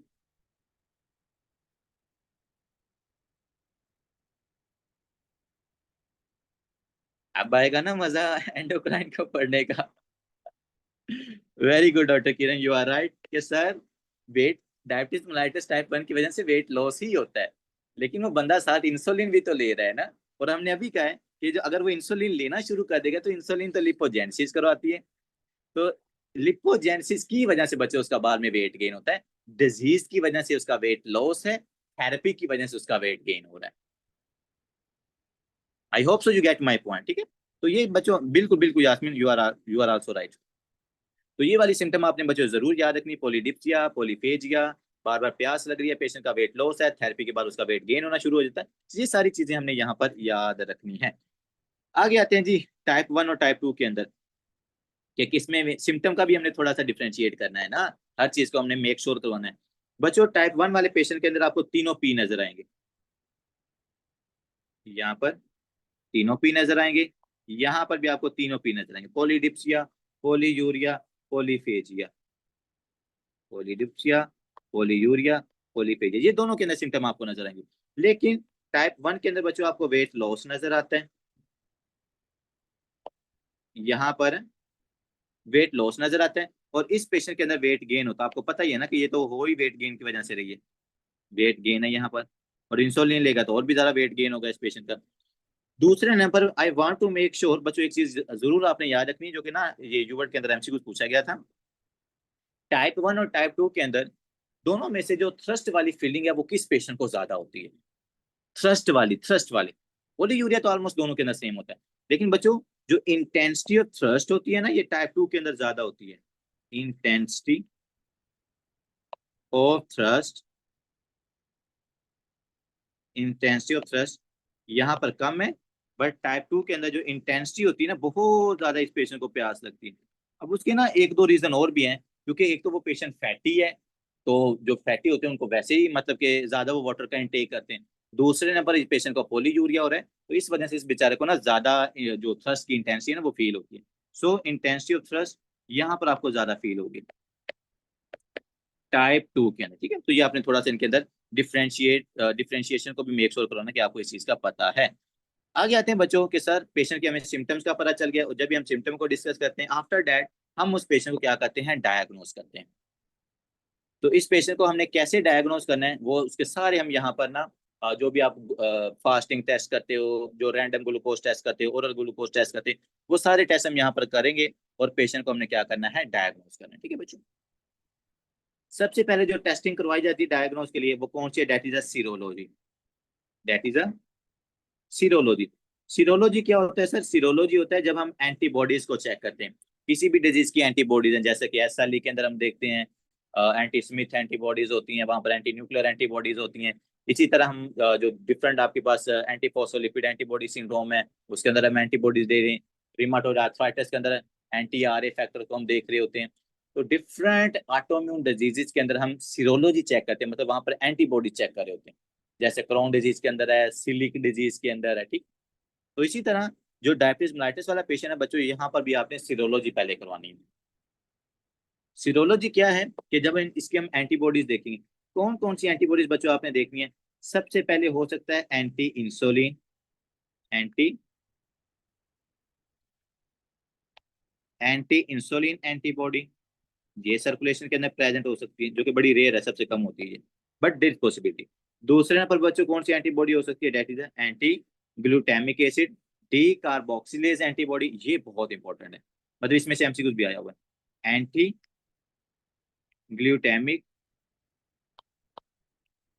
Glutamic acid D carboxylase antibody. अगर ये पूछे तो आपने ये टाइप 1 के अंदर ये वाली एंटीबॉडी स्पेसिफिकली पाई जाती है, डी कार्बोक्सिलेज एंटीबॉडी, ठीक है।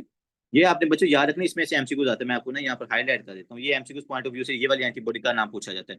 तीसरे नंबर बच्चों एंटी आइलेट्स, मतलब कि जो आपकी आइलेट सेल्स हैं उनके खिलाफ एंटीबॉडीज बन सकती है, एंटी आइलेट्स एंटीबॉडीज। और लास्ट पे आपने एक और एंटीबॉडी का नाम याद रखना है, that is anti GN antibody, ठीक है जी।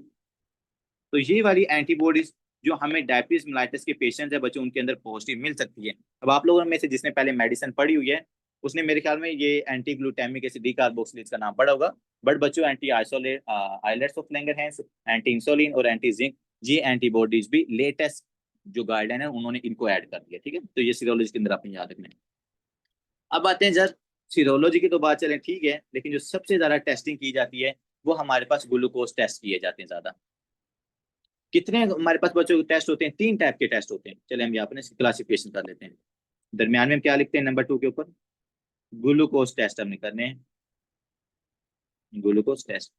और ग्लूकोज टेस्ट बच्चों कितनी टाइप्स के होते हैं सर, 3 टाइप्स के होते हैं। कौन कौन सा होता है, सबसे पहले फास्टिंग ग्लूकोज टेस्ट है, फिर रैंडम ग्लूकोज टेस्ट है, फिर मेरे पास ओरल ग्लूकोज टेस्ट है। यहाँ पर हम तीनों लिखते हैं, ठीक है।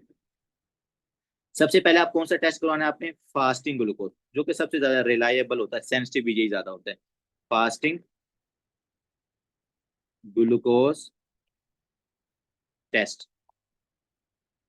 नंबर 2 पे बच्चों आपने करवाना है क्या, रैंडम ग्लूकोज उसकी चेक करनी है, रैंडम ग्लूकोज टेस्ट। और नंबर 3 के ऊपर बच्चों आपने करनी होती है oral glucose intolerance test, oral glucose tolerance test, कि वो ग्लूकोज को टॉलरेट करी है उसकी बॉडी या नहीं करी, ये वाला भी हमने टेस्ट करना होता है। तो बच्चों ये हमारे पास फास्टिंग ग्लूकोज होगी, रैंडम ग्लूकोज होगी है, और तीसरे नंबर हमने क्या करना है, ओरल ग्लूकोज इसकी चेक कर लेनी। अब फास्टिंग ग्लूकोज का भाई ऐसा तो नहीं है, इसका कोई ना कोई क्राइटेरिया होना चाहिए। सबसे पहले क्राइटेरिया ये है कि पेशेंट को पिछले 8 घंटे से उसने कुछ खाना नहीं खाया होना चाहिए। अगर पिछले 8 घंटे से कोई खाना या मोर देन 8 आवर्स उसने कुछ नहीं खाया हुआ, और उस पेशेंट की जो स्टिल ग्लूकोज है बच्चों वो हमारे पास क्या है, 126 से ज्यादा आ रही है। I am repeating my words, अगर पेशेंट ने पिछले 8 घंटे से कुछ नहीं खाया और जो उसकी ग्लूकोज है वो 126 mg/dl इससे ज्यादा आ रही है, इसका मतलब है बच्चों पेशेंट डायबिटीज मेलाइटिस का। आप सबसे ज्यादा जो रिलाय करते हो ना फास्टिंग ग्लूकोज के ऊपर रिलाय करते हो, कि 8 घंटे से पेशेंट ने कुछ नहीं खाया हुआ लेकिन अभी भी जो उसकी ग्लूकोज है वो बच्चों कितनी है, वो 126 से ज्यादा होती है। अब यहाँ पर मुझे एक और कंसेप्ट इसके साथ याद आ रहा है, क्योंकि हम इसको तो हमने कंटिन्यू करना है। एक बड़ी मजे की बात है कि आपने अक्सर सुना होगा कि पेशेंट को हाइपोग्लाइसीमिया हो गया, और हाइपोग्लाइसीमिया के बाद ना पेशेंट सिनकोप में चला गया। यहाँ पेशेंट को हाइपोग्लाइसीमिया की वजह से सीजर्स भी होते हैं। जो बच्चे इंटर्नशिप कर रहे हैं या हाउस ऑफ कर रहे हैं उन्होंने शायद पेशेंट देखे होंगे। हाइपोग्लाइसीमिया वाले पेशेंट या तो अनकॉन्शियस आते हैं या उनके अंदर बच्चों सीजर्स भी होते हैं। तो कभी आप लोगों ने नोटिस किया है कि ग्लूकोज की अमाउंट कितनी कम होगी तो पेशेंट के अंदर ये वाली हाइपो सिम्टम्स आती हैं, सीजर वाली या सिनकोप वाली। क्या कोई मुझे बता सकता है कि सर इतनी रेंज से अगर ग्लूकोज नीचे जाएगी ना तो तब पेशेंट को हाइपोग्लाइसीमिक सिम्टम्स आना शुरू हो जाते हैं, या तब पेशेंट को सीजर, या तब पेशेंट अनकॉन्शियस स्टेट में जाता है। एनीवन जी डॉक्टर किरण, हाइपोग्लाइसीमिया कितना होना चाहिए ये पेशेंट के अंदर सीजर या सिंकोप वाली सिम्टम आए। 70, 70 तो अब आप अब भी अपना चेक करो, हो सकता है आपका 70 अभी हो, तो आपको तो आप तो बिल्कुल ठीक बैठे हो। हम्म। बच्चों क्राइटेरिया होते हैं, ऐसी बात थोड़ी, हर सारी बातें हवाओं में थोड़ा होती हैं। Less than 55 mg/dl। अगर बच्चों ग्लूकोज आपकी 55 से कम जा रही है ना, फिर आपने कहना है कि भाई ये पेशेंट सीजर की तरफ या सिनकोप की तरफ जा सकता है। ये पेशेंट सीजर या सिनकोप की तरफ ये पेशेंट जा सकता है, ये बात आपने याद रखनी, बड़ा इंपॉर्टेंट ये क्राइटेरिया है। ऐसे नहीं है कि पेशेंट ग्लूकोज कम हुई है वो 70-80 तो नॉर्मली हमारी भी शायद अभी हो सकती है, लेकिन हाइपोग्लाइसीमिया कब होते हैं, जब यहाँ हाइपोग्लाइसीमिया तो होता तो मेरे पास लेट्स सपोज वो नॉर्मल से अंडर से कम आ रहा तो हाइपोग्लाइसीमिया, लेकिन हाइपोग्लाइसीमिया की वजह से सिम्टम कब आती हैं, जब ये 60 या 55 से कम की तरफ जा रहा होता है, ठीक है। लेकिन हम बात कर रहे थे फास्टिंग ग्लूकोज की। फास्टिंग ग्लूकोज ये कि 8 घंटे से कुछ नहीं खाया हुआ, और अभी भी जो उस पेशेंट की ग्लूकोज है बच्चों, वो कितनी है सर, इट्स मोर देन 126। तो पेशेंट आपका डिक्लेयर है, पेशेंट डायबिटिक हो सकता है। पेशेंट आपके पास क्या होता है बच्चों, डायबिटिक हो सकता है। इसके अलावा अगर उसकी फास्टिंग ग्लूकोज आती है बच्चों कितनी, बिटवीन 100 and 125, कितनी आ रही है उस पेशेंट की फास्टिंग ग्लूकोज, अगर आती है ना 100 से लेकर, फास्टिंग ग्लूकोज बच्चों कहाँ पर है 100 से लेकर 125, तो ये पेशेंट आपके पास होता है प्री डायबिटिक। ये मुझे याद अभी कुछ दिन पहले ना मुझे एक पेशेंट मिला था, वो कह रहा था डॉक्टर साहब मैं प्री डायबिटिक हूँ। मतलब सुन के मुझे अच्छा लगा कि यार एटलीस्ट लोगों को, कुछ लोगों को इन्फॉर्मेशन तो है ना कि वो प्री डायबिटिक है या वो डायबिटिक है। तो मैंने उससे पूछा था हाँ भी आपकी फास्टिंग ग्लूकोज आपकी कितनी आ रही, तो आई थिंक उसने 108 बताई थी। तो बच्चों 100 से लेकर 125 के दौरान अगर फास्टिंग ग्लूकोज है ना, पेशेंट आपका प्री डायबिटिक होता है, ठीक है। कितनी नॉर्मल होनी चाहिए, यहाँ पर doctor Zariyab, normal fasting glucose होनी चाहिए लेस देन 100, क्योंकि आपने 8 घंटे से कुछ नहीं ना खाया हुआ, तो आपकी जो नॉर्मल ग्लूकोज है ये 100 से लेस होनी चाहिए mg/dl, ये नॉर्मल है।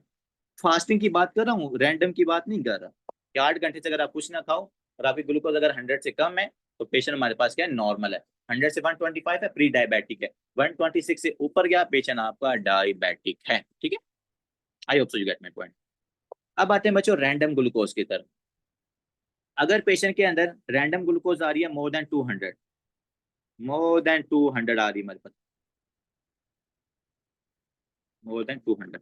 रैंडम ग्लूकोज से क्या मतलब है बच्चों, आपने मतलब पेशेंट कहता है मैंने 2 घंटे पहले नाश्ता किया था या 3 घंटे पहले किया था, तो उसकी आप रैंडमली ग्लूकोज देख रहे हो। और अगर रैंडम ग्लूकोज बच्चों 200 से ज्यादा आ रही है, तो इसका क्या मतलब है, पेशेंट हमारे पास है डायबिटीज मेलाइटस का हो सकता है। आपने क्लिनिकल सिम्टम्स को भी देखना है, साथ आपने उस पेशेंट के अंदर रैंडम ग्लूकोज को भी देखना है। अब इसके अंदर भी बच्चों प्री डायबिटिक कौन सा होगा, प्री डायबिटिक होगा जब हमारे पास ग्लूकोज 140 से कम होगी। रैंडम के अंदर, रैंडम के अंदर प्री डायबिटिक पेशेंट कब होगा, जब उसकी जो ग्लूकोज है वो 140 से कम होगी। 140 से अगर mg/dl है, 140 से कम है, तो पेशेंट हमारे पास क्या होता है बच्चों, प्री डायबिटिक हो सकता है। नॉर्मल कितनी है बच्चों, normal should be less than 120। Random बच्चों 120 से कम होनी चाहिए, जो फास्टिंग है वो 100 से कम होनी चाहिए नॉर्मल, ठीक है। अब आते हैं बच्चों ओरल ग्लूकोज है, ये याद रखिएगा रैंडम ग्लूकोज जो 200 से ज्यादा है ना, तो पेशेंट हमारे पास डायबिटिक हो सकता है, साथ अपने क्लिनिकल सिम्टम्स भी देखनी होती हैं, इसलिए हम ज्यादा रिलाई करते हैं फास्टिंग ग्लूकोज के ऊपर ना, कि ये ज्यादा सेंसिटिव है, ये हमें अच्छा मतलब कि बता देती कि पेशेंट डायबिटिक है या नहीं है, बट रैंडम का भी हमें पता होना चाहिए। अब आते हैं ओरल ग्लूकोज टॉलरेंस टेस्ट। बच्चों ओरल ग्लूकोज टॉलरेंस टेस्ट के अंदर आपने क्या करना है, पेशेंट को आपने देनी है 75 ग्राम ग्लूकोज। क्या करनी है आपने उस पेशेंट को, 75 ग्राम ग्लूकोज देते हैं, भाई हम एक्सोजीनियसली ग्लूकोज देते हैं इस पेशेंट को।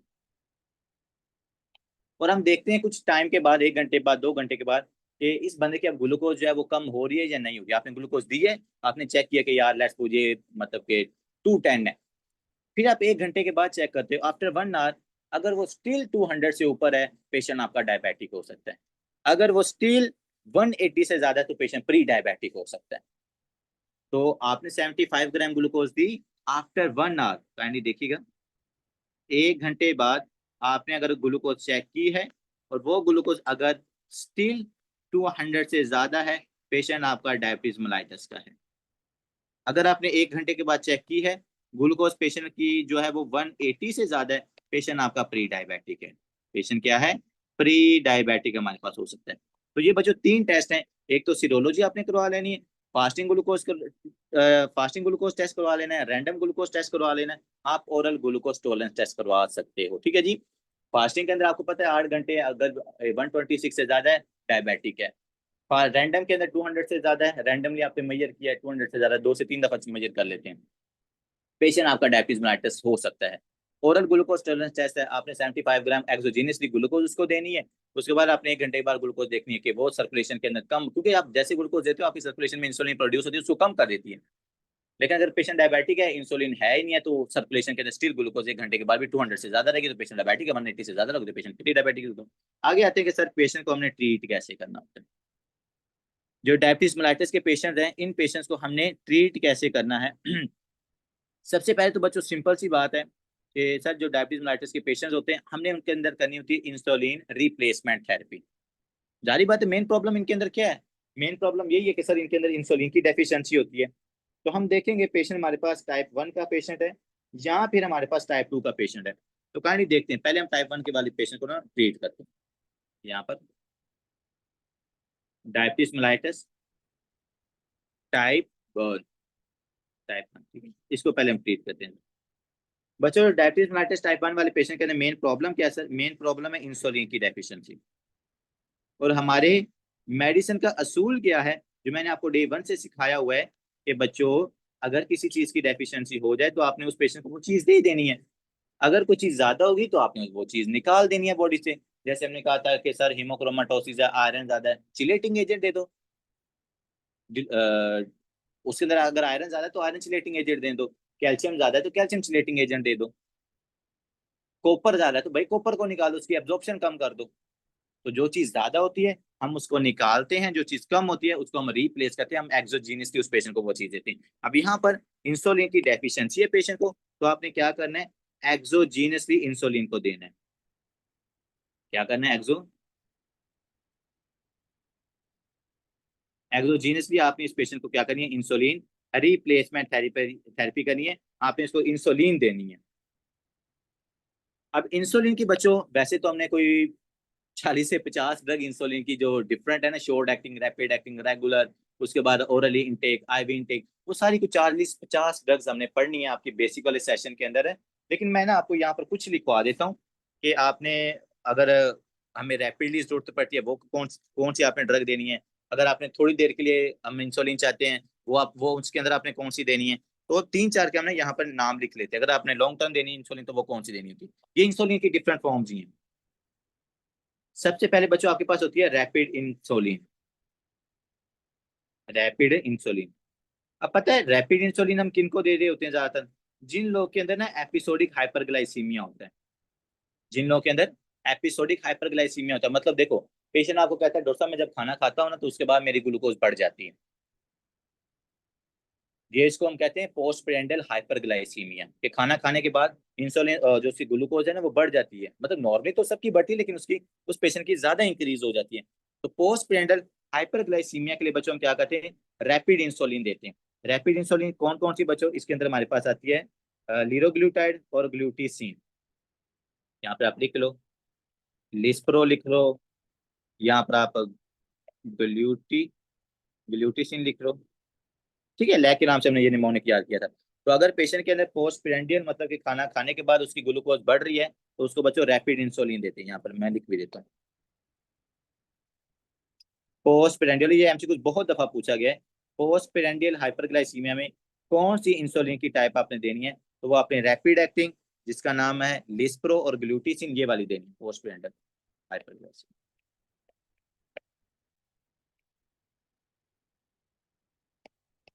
दूसरे नंबर बच्चों आते हैं, ये हमारे पास है रैपिड इंसुलिन। फिर आती है हमारे पास शॉर्ट एक्टिंग इंसुलिन। क्या आती है? Short acting insulin. अब शॉर्ट एक्टिंग इंसुलिन के अंदर बच्चों हमारे पास आती है आगे, मतलब इसकी भी टाइप्स होती हैं। उसमें रेगुलर इंसुलिन एक आती है, तो यहाँ पे शॉर्ट एक्टिंग।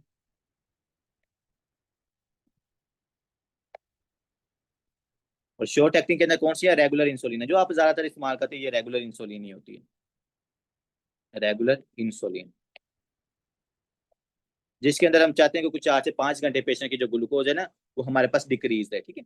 इसके बाद बच्चों आती है थर्ड टाइप, वो होती है इंटरमीडिएट एक्टिंग, मतलब कि वो ना इतनी ज्यादा छोटी होती है, वो 10 से 12 घंटे तक ये एक्ट करती रहती है, इंटरमीडिएट एक्टिंग। अब मैं इनकी डिटेल में इसलिए आगे नहीं जा रहा क्योंकि हम थोड़ा सा टॉपिक से हट रहे हैं, क्योंकि ये बेसिक का टॉपिक है, उसके अंदर हमने इनका टाइम ड्यूरेशन, इनका मैकेनिज्म ऑफ एक्शन, वो सारी बातें डिस्कस करनी है। लेकिन मैं ये कह रहा हूँ कि यहाँ पर आपको ना थोड़ा सा आइडिया हो जाए। बच्चों जो इंटरमीडिएट एक्टिंग इंसुलिन है उसको हम कहते हैं एनपीएच, ठीक है जी, ये एनपीएच आपने याद रखा है, इंटरमीडिएट है, 10 से 12 घंटे ये काम करती रहती है। फिर हमारे पास आती है लॉन्ग एक्टिंग इंसुलिन, जो ज्यादातर आजकल इस्तेमाल की जाती है ना 24 घंटे के लिए, अगर आपने इंसुलिन किसी पेशेंट को देनी है, वो है लॉन्ग एक्टिंग इंसुलिन। और जो आपने अक्सर देखा है ना कि इंसुलिन के इंजेक्शन लगा रहे होते हैं बच्चों, अगर आप उसके ऊपर देखोगे ना इंजेक्शन के ऊपर, तो उसके ऊपर लिखा होगा ग्लार्जिन, डैटिमर, डिग्ल्यूडिसन, मतलब इनमें से कोई ना कोई एक उसके ऊपर जरूर नाम लिखा होगा। तो ये बच्चों जो ग्लार्जिन इंसुलिन है ना, ये है लॉन्ग एक्टिंग इंसुलिन। जहाँ जो दूसरी हमारे पास है डिग्ल्यूडस, ये तो अल्ट्रा, इसको कहते हैं अल्ट्रा लॉन्गेस्ट, ये सबसे ज्यादा इसका लॉन्गेस्ट होती है। डैटिमर हो गया, ग्लार्जिन, चलिए डैटिमर भी आप लिख लें, ये लॉन्ग एक्टिंग है। अगर आपने लोग किसी भी बंदे को ना 24 घंटे के लिए अगर उसकी ग्लूकोज इंक्रीज रहती है ना फॉर 24 आवर्स, तो उसको हम लॉन्ग एक्टिंग इंसुलिन देते होते हैं। अब आप में से मुझे कोई बता सकता है कि डीके का पेशेंट है, डीके के पेशेंट के अंदर हम कौन सी इंसुलिन की टाइप देते हैं, डीके वाले पेशेंट के अंदर कौन सी इंसुलिन देते हैं? जी स्टूडेंट, जी डॉक्टर तहरीन बताएंगी, डीके वाला पेशेंट है उसमें इंसुलिन की कौन सी टाइप देते हैं? उसमें हम लेस्प्रो देते हैं, उसमें हम पेशेंट के एनपीएच देते हैं, ग्लार्जिन देते हैं, डैटिमर देते हैं, डेग्लूडेस देते हैं, कौन सी फॉर्म देते हैं इंसुलिन की? वाह सर, रेगुलर देते हैं, सदके जाओ। जी बताएं।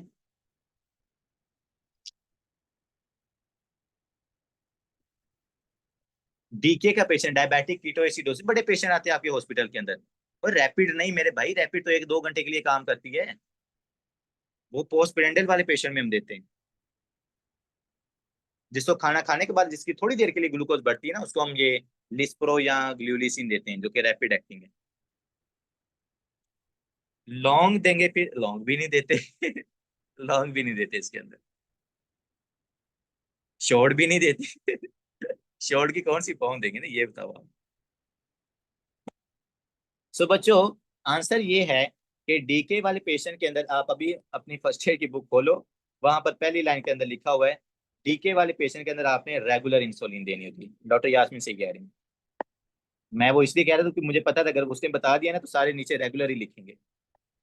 तो डीके वाले पेशेंट के अंदर हम देते हैं बच्चों रेगुलर इंसुलिन, रेगुलर इंसुलिन की इन्फ्यूजन देते हैं उस पेशेंट को, जो हमने कहा था that is a pure form of insulin, ठीक है, प्योर फॉर्म ऑफ इंसुलिन, ये सबसे प्योर इंसुलिन होती है, रेगुलर इंसुलिन, ठीक है, यहाँ पर लिखते हैं हम रेगुलर इंसुलिन।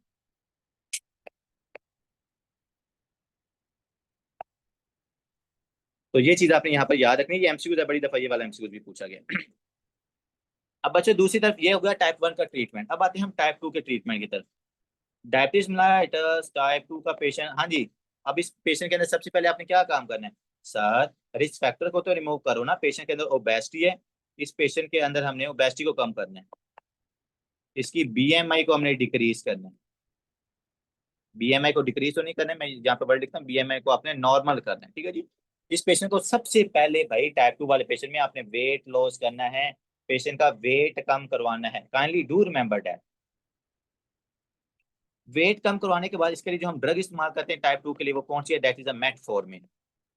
इसके लिए हम मैट इस्तेमाल करते हैं मेटफॉर्मिन ड्रग, ठीक है जी। मेटफॉर्मिन हमारे पास फॉर्म है जो कि इंसुलिन की, मतलब कि इंसुलिन वाला फंक्शन परफॉर्म कर रही होती है डिफरेंट आपकी बॉडी के अंदर जाके ना, इसके 4 फंक्शन होते हैं, देखेंगे हमारे पास ग्लूकोनियोजेनेसिस को इनहिबिट करती है, ग्लाइकोजिनोलाइसिस को इंक्रीज करती है, मतलब ग्लूकोज की सिंथेसिस को कम करेगी, और इसकी ब्रेकडाउन को ज्यादा करती होती है मेटफॉर्मिन। और टाइप 2 डायबिटीज मेलाइटिस के अंदर जो ड्रग ऑफ चॉइस होती है वो भी आपकी मेटफॉर्मिन होती है, ये ड्रग ऑफ चॉइस है आपके पास डायबिटीज मेलाइटिस टाइप 2 वाले पेशेंट के अंदर, ठीक है जी।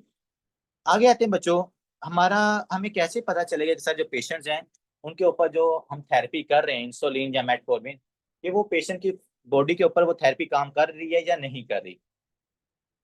इसके लिए बच्चों हम चेक करते हैं HB1A का लेवल। क्या अमाउंट, किसकी अमाउंट चेक करते हैं? HbA1c, मतलब कि कितना जो हमारे पास हीमोग्लोबिन है वो ग्लाइसेटेड हुआ है। आपने अक्सर देखा वो डायबिटीज मेलाइटिस वाले पेशेंट के अंदर ना, वो चेक कर रहे थे जब पेशेंट के साथ इंसुलिन ले रहे हैं ना, तो HbA1c का लेवल चेक करते होते। बच्चों HbA1c जो हमारे पास नॉर्मल होती है ना, ये नॉर्मल हमारे पास होती है 5.7 से लेकर 6.5 तक। कितनी होती है नॉर्मल HB1, ये HbA1 का लेवल नॉर्मल कितना है? 5.7 से लेकर 6.5 तक हमारे पास ये नॉर्मल होता है। लेकिन अगर किसी पेशेंट के अंदर 6.5 से ज्यादा आ रहा है, मोर देन 6.5 HbA1, आप देखोगे जितने भी आप टेस्ट चेक करोगे ना, HbA1 का लेवल ऊपर लिखा होता है, सबसे पहले ये लेवल लिखा होता है। अगर 6.5 से बच्चों ज्यादा है तो पेशेंट, यहाँ तो ये है कि ज्यादा से मुराद है 8 है, 9 है, 10 है, इसका मतलब वो पेशेंट डायबिटिक है, और वो मतलब नॉन एडहेरेंस है मेडिसिन के साथ, वो बंदा मेडिसिन नहीं ले रहा, जिसकी वजह से उसका जो HbA1c का लेवल है ना, वो हमारे पास इंक्रीज हो चुका है।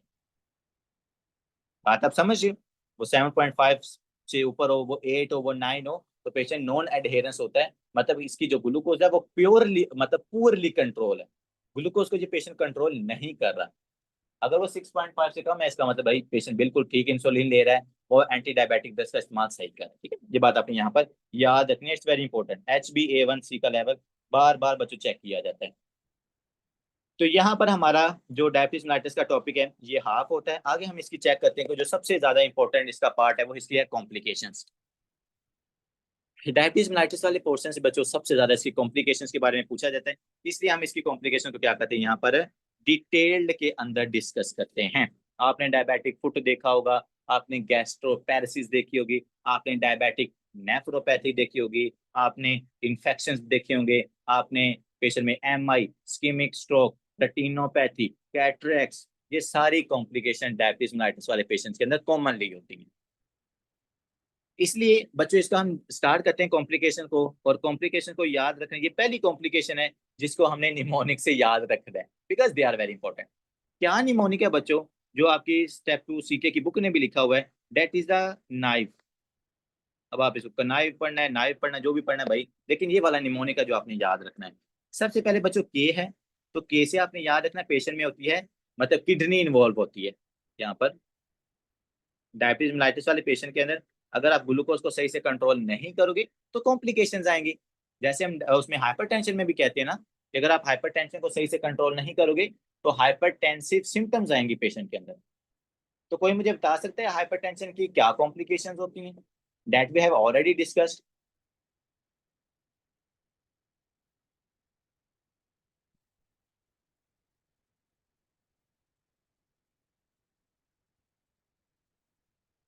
What are the complications of hypertension?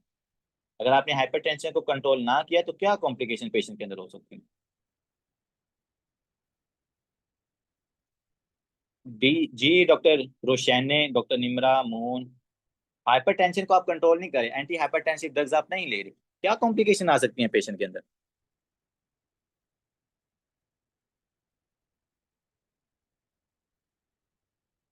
Haemorrhagic stroke, बिल्कुल, सेरिब्रल हेमरेज हो सकता है, CKD हो सकता है, ऑर्गन फेलियर की तरह, एंड ऑर्गन फेलियर बिल्कुल, रेटिनोपैथी, पेशेंट के अंदर नेफ्रोपैथी, हेमरेजिक स्ट्रोक का रिस्क ज्यादा है, सीवियर हाइपरटेंशन के साथ पेशेंट आ रहा होता है, बिल्कुल, retinopathy, nephropathy, haemorrhagic stroke patient के अंदर हो सकता है। हाँ, हार्ट फेलियर के अंदर कॉम्प्लिकेशन हो सकती है, लेकिन जो ज्यादा कॉम्प्लिकेशन है ना हमारे पास, जी जी बिल्कुल आप सही कह रहे हो आप, लेकिन ये कि देखो, हाइपरटेंशन की वजह से आपका हार्ट फेलियर होता है, बिल्कुल आप सही कह रहे हो, लेकिन it will take some time. Heart fail होने के बच्चों बहुत ज्यादा टाइम लगता है, आफ्टर लोड आपका बढ़ रहा होता है, लेफ्ट वेंट्रिकल को बहुत ज्यादा काम करना पड़ रहा होता है, लेफ्ट वेंट्रिकल की हाइपरट्रोफी हो जाती है, सिस्टोलिक हार्ट फेलियर पेशेंट में हो जाता है। लेकिन ऐसा नहीं है कि पेशेंट के अंदर सबसे पहली सिम्टम ही हार्ट फेलियर आता है, नहीं बच्चों, BP अगर बढ़ रहा है तो आपकी ब्लड वेसल से रप्चर होंगी, हेमरेज का रिस्क बढ़ेगा, छोटी छोटी जो कैपिलरीज हैं, जो रेटिनल आर्टरीज हैं वो रप्चर होंगी, जो नेफ्रल आर्टरीज हैं, मतलब कि एफरेंट आर्टरीज हैं, इफरेंट आर्टरी, वो रप्चर होंगी। ठीक है, तो ये सारी चीजें आपने यहाँ पर याद रखनी है। एनोरिज्म बनती है, एनोरिज्म के बाद वो रप्चर हो जाती है। तो इसी तरह बच्चों, अगर आप ग्लूकोज को कंट्रोल नहीं करोगे, जी जी, coronary artery disease is the complication of diabetes mellitus, hypertension की ज्यादा कॉम्प्लिकेशन नहीं है ये। बच्चों जो कॉम्प्लिकेशन हमने यहाँ पर डिस्कस करनी है इस पेशेंट के अंदर कनाइव से याद रखनी, के का क्या मतलब है, नेफ्रोपैथी, नेफ्रोपैथी। दूसरे नंबर बच्चों एन से आपने याद रखना neuromuscular pathology, neuro neuromuscular pathology. अब न्यूरोमस्कुलर पैथोलॉजी क्या है बच्चों, आपकी न्यूरॉन्स डैमेज होती हैं ग्लूकोज के ज्यादा होने की वजह से। क्या होती हैं, न्यूरॉन्स डैमेज होती हैं, जिसकी वजह से पेशेंट के अंदर वो गैस्ट्रोप्रेसिस भी होती है, और जो सेंसेशंस है वो सारी लॉस हो जाती हैं। इसके लिए हम जनरल टर्म यूज करें न्यूरोमस्कुलर पैथोलॉजी, या न्यूरॉन्स यहाँ पर हमारे पास डैमेज होते हैं। ठीक है, पेशेंट की सेंसरी न्यूरॉन्स और मोटर न्यूरॉन्स ये दोनों यहाँ पर इम्पेयर होती हैं, sensory and the number second is the motor nerve. ठीक है, आपने इसलिए तो देखा होगा पेशेंट का मतलब कि अल्सरेशन हो जाती है ना, डायबिटिक फुट हो जाता है, क्योंकि वो सेंसेशन भी नहीं जा रही होती, पेशेंट को फील ही नहीं होता कि कोई मेरे पास इन्फेक्शन चल रहा है या कोई मुझे इंजरी हुई है। तीसरे नंबर बच्चों इन्फेक्शन। आपको पता है डायबिटीज मेलाइटिस वाले पेशेंट के अंदर इन्फेक्शन का रिस्क बहुत ज्यादा इंक्रीज हो जाता है। क्यों? Because bacteria loves to grow on glucose. और सबसे ज्यादा कौन से इन्फेक्शन होंगे बच्चों, urinary tract infection, urinary tract infection. और ज्यादा किन के अंदर होंगे, फीमेल्स के। ठीक है, फीमेल्स के अंदर वैसे भी यूटीआई का जो रिस्क होता है वो ज्यादा होता है। इसके अलावा बच्चों वी है, तो वी से आपने याद रखना वेजल्स। अब वेजल्स क्या है सर, यहाँ पर कोरोनरी, यहाँ जो हमारे पास सेरिब्रल आर्टरीज है ना, स्पेसिफिकली जो आपकी सेरिब्रल आर्टरीज है, वहां पर हेमरेज का रिस्क ज्यादा हो जाता है। तो सेरिब्रल हेमरेज,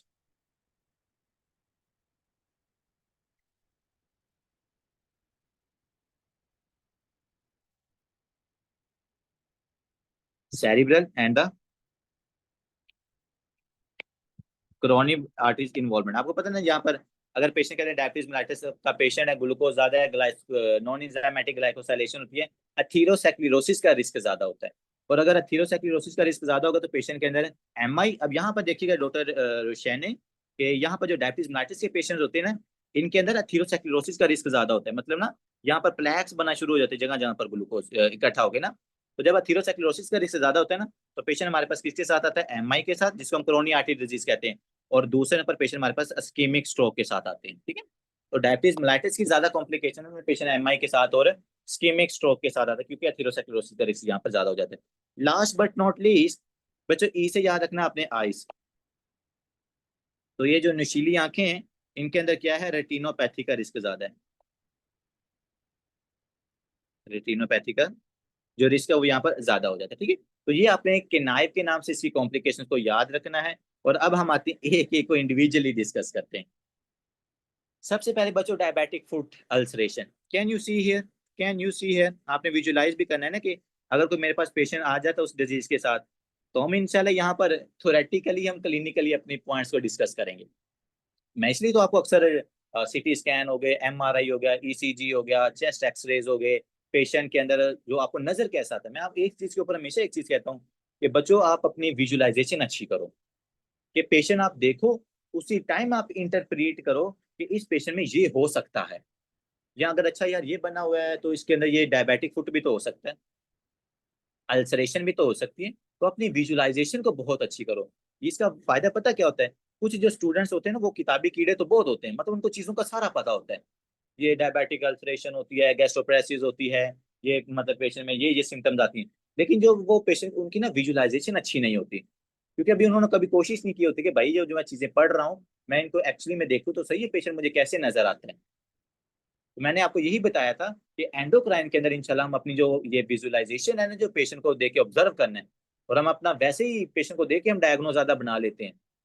तो यहाँ पर हमने बार बार ऐसी चीजें, अल्सरेशन क्या होती है, हाइपोथायरॉयडिज्म का पेशेंट कैसा नजर आता है, हाइपर का पेशेंट कैसा नजर आता है, तो वो चीजें हमने पढ़नी भी है और साथ हमने विजुअलाइजेशन भी करनी है, दोनों चीजों को हमने बेहतर करना है। ठीक है, अब बच्चों डायबिटिक फुट आपने बहुत सुना होगा, आपकी फैमिलीज के अंदर बहुत सारे पेशेंट्स होंगे जिनको ये डायबिटिक फुट आपको उनके अंदर नजर आएगा।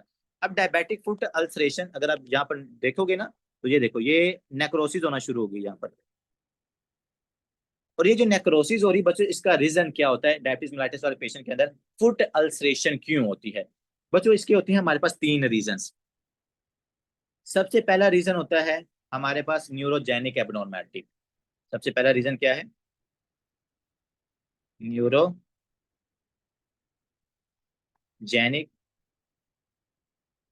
एबनॉर्मेलिटी, क्योंकि देखो थोड़ी देर पहले हमने कहा था कि सर जो हमारे पास डायबिटीज मेलाइटिस वाले पेशेंट्स होते हैं उनकी ये जो ब्यूटीफुल न्यूरॉन्स होती है ना, इन न्यूरॉन्स की हो जाती है non enzymatic glycosylation. Non enzymatic glycosylation का क्या मतलब कि भाई यहाँ पर डिस्ट्रक्शन हो जाएगी। अगर डिस्ट्रक्शन हो जाएगी तो क्या ये जो एक्सोन्स हैं, ये जो पेरिफेरल नर्व्स हैं, ये सेंसेशन, ये सेंसरी सेंसेशन या ये मोटर सेंसेशन लेके आ सकती है, ये मोटर रिस्पॉन्स लेके आ सकती है? नहीं सर, क्योंकि यहाँ पर ग्लूकोज इकट्ठी हुई है और उसने इसकी एक्सोन की डिस्ट्रक्शन करवा दिया।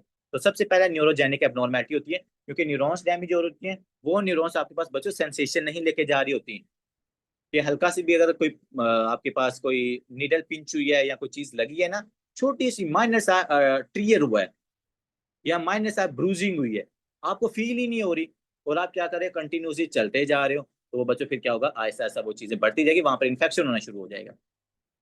तो न्यूरोजेनिक एबनॉर्मेलिटी की वजह से there is a loss of sensation, loss of sensation.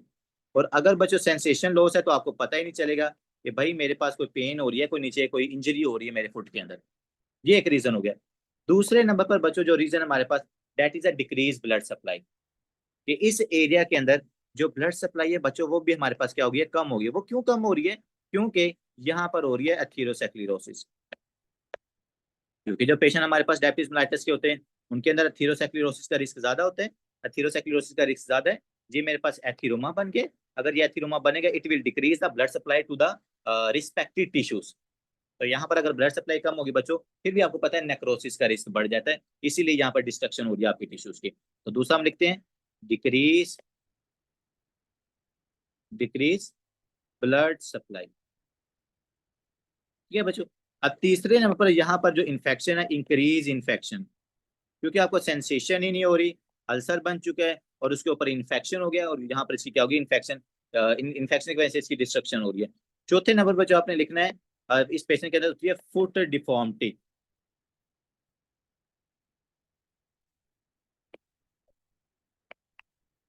कि ज्यादातर जिन लोगों के अंदर फुट डिफॉर्मिटी होती है, अगर देखो आप, ये जो आर्क होती है ना, ये देखो, अगर आप देखोगे ना, कुछ लोगों के अंदर ये जो आर्क होती है ना, ये कम होती है, कुछ लोगों के अंदर क्या ये आर्क ज्यादा होती है। अब जिन लोगों के अंदर ये, मेरे ख्याल में मस्कुलोस्केलेटन के अंदर ये वाला टॉपिक है, या ये ऑर्थोपेडिक्स के अंदर, सर्जरी के ऑर्थोपेडिक्स वाले टॉपिक्स के अंदर ये वाला है, कि ये जो हम आर्क को देखते हैं, जिन लोगों की फुट के अंदर आर्क ज्यादा होती है ना, तो उनकी ये जो ब्रूजिंग होती है या डिस्ट्रक्शन होती है ना, वो हील की, ये जो नीचे वाला ये वाला एरिया है और जो आगे ये वाला एरिया है, वहां पर ज्यादा प्रेशर आता है, वो जमीन के साथ ज्यादा हिट कर रहे होते हैं, इसलिए वहां पर ना अल्सरेशन या डिस्ट्रक्शन होने का रिस्क ज्यादा होता है। इसलिए अगर पेशेंट डायबिटिक है, ऊपर से फुट डिफॉर्मिटी है, तो भाई उस पेशेंट के अंदर अल्सरेशन का रिस्क बहुत ज्यादा होता है। बात आप समझ गई? सर अगर पेशेंट डायबिटिक फुट का है तो उस पेशेंट के अंदर हम ट्रीटमेंट कैसे करते हैं? तो बच्चों आपने सबसे पहले क्या करना है, हाइपरग्लाइसीमिया को ट्रीट करना है। आपने इस पेशेंट की ग्लूकोज को कंट्रोल रखना है। ग्लूकोज को कंट्रोल रखने के बाद पेशेंट के अंदर बच्चों हम करते हैं फुट ड्रेसिंग। अगर कोई बंदा हाउस जॉब कर रहा है ना, तो उसने नाम सुना होगा फुट ड्रेसिंग का।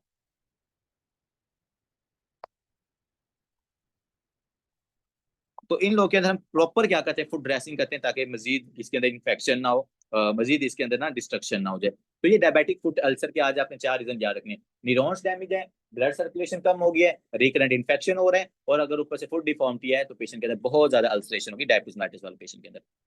आगे बच्चों आते हैं डायबिटीज, डायबिटिक कीटो एसिडोसिस के अंदर।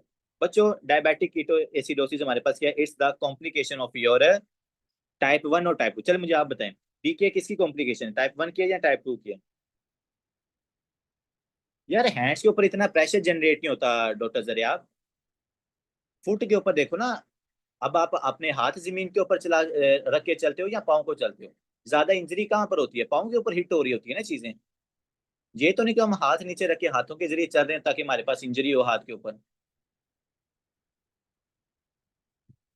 जी जी बिल्कुल।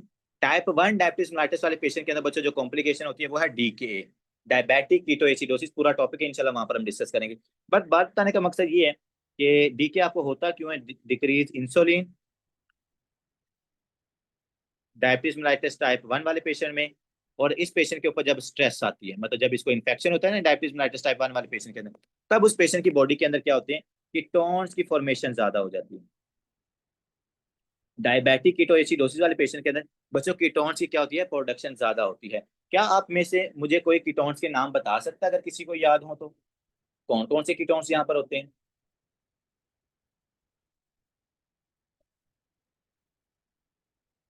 क्योंकि अगर आप मुझे कीटोन्स के नाम बताओगे तो मैं उनसे रिलेटेड बड़ी इंपॉर्टेंट चीज बताऊंगा आपको।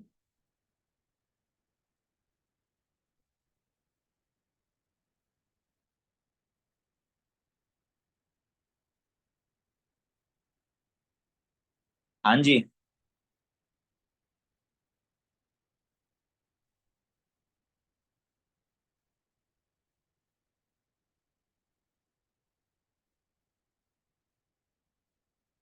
यार अफसोस की बात है, इतना क्लिनिकली इंपॉर्टेंट टॉपिक है। एसीटो एसीटेट एसीटोन हो गया, और एसीटोन हो गया, ठीक है जी। एसीटोन बच्चों, अब जो डीके वाला पेशेंट होता है ना, उसके माउथ से स्मेल आ रही होती है बड़ी अच्छी ना, फ्रूटी स्मेल, वो ये इस एसीटोन की वजह से होती है, ये कीटोन है। हाइड्रोक्सी ब्यूटिनिन सबसे इंपॉर्टेंट इसके अंदर होता है, वो हाइड्रोक्सी ब्यूटिनिन होता है। चलो चलें बाद में डिस्कस करेंगे। जी जी, बीटा हाइड्रोक्सी ब्यूटिनिन। तो ये हमारे पास एसीटोन हो गया, बीटा हाइड्रोक्सी ब्यूटिनिन हो गया, ये डिफरेंट टाइप के कीटोन्स, इन सब के नाम हम पढ़ेंगे बेसिक्स के अंदर। यहाँ पर चूंकि टॉपिक लंबा हो रहा है तो इसको हम यहाँ पर वाइंड अप की तरफ जाते हैं। बच्चों देखो, अगर मेरे पास पेशेंट कोई आता है ना, डीके वाला पेशेंट, डायबिटिक कीटोएसिडोसिस वाला पेशेंट, टाइप 1 का पेशेंट था, बॉडी के ऊपर इन्फेक्शन हुआ, तो उस पेशेंट में डीके डेवलप हो जाती है, कीटोन्स बहुत ज्यादा प्रोड्यूस होना शुरू हो जाते हैं। अब इस पेशेंट को आपने बच्चों मैनेज कैसे करना है? पेशेंट आपके पास शॉर्टनेस ऑफ ब्रेथ के साथ आएगा, स्वेटिंग के साथ आएगा, और पेशेंट के अंदर ना पॉलीयूरिया हो रहा होगा, वो सारी सिम्टम ग्लूकोज वाली भी, और साथ शॉर्टनेस ऑफ ब्रेथ, मतलब इस पेशेंट के अंदर ना कोस्मल ब्रीथिंग का हम वर्ड यूज करते हैं, या डीप ब्रीथिंग का वर्ड यूज करते हैं, जिसके साथ ये पेशेंट हमारा आपका डीके वाला पेशेंट आ रहा होता है। बच्चों इसकी ये जो मैनेजमेंट है ना, ये बहुत ज्यादा इंपॉर्टेंट है। अगर आप हॉस्पिटल्स के अंदर जाओगे ना, तो जो ज्यादा अच्छे एचओज होते हैं ना, उनको सबसे अच्छी जो चीज आती है ना, वो यही होती है कि उनको ना डीके का चार्ट बनाना आता है। कि डीके का चार्ट होता है, हमने फॉलो अप रखना होता है, ये चीज इतनी कम होगी तो ये लगा देना है, ये इतनी ज्यादा होगी तो हमने ये लगा देना है। फ्लूइड्स कितने देने हैं, क्योंकि देखो डीके का क्या ट्रीटमेंट हमने पढ़ा था फर्स्ट एड के अंदर, स्टेप 1 फर्स्ट एड के अंदर, सर पेशेंट को रेगुलर इंसुलिन देनी है, आईवी फ्लूइड्स देने हैं, पोटाशियम मॉनिटर करना है। ये 3 चीजें पढ़ी थी ना, वहां पे लास्ट लाइन के अंदर लिखी थी। लेकिन कितना देना है, कब तक देना है, क्यों देना है, वो सारी बातें हम यहाँ पर डिस्कस करेंगे। सबसे पहले बच्चों हम बात करते हैं फ्लूइड्स कि सर इस पेशेंट के अंदर हमने कौन से फ्लूइड्स देने हैं। सबसे स्टार्ट के अंदर जाकर बच्चों, इनिशियल जो फ्लूइड है हमारे पास वो है आइसोटोनिक। मतलब पेशेंट जब आपके पास डीके वाला पेशेंट आएगा, आपने उसको नॉर्मल सलाइन के ऊपर रखना है, जो कि आइसोटोनिक इंट्रावेनस फ्लूइड है। नॉर्मल सलाइन बच्चों कब तक आपने चलाना है? आइसोट continue the isotonic fluid if the serum sodium is more than, if serum sodium is less than 135।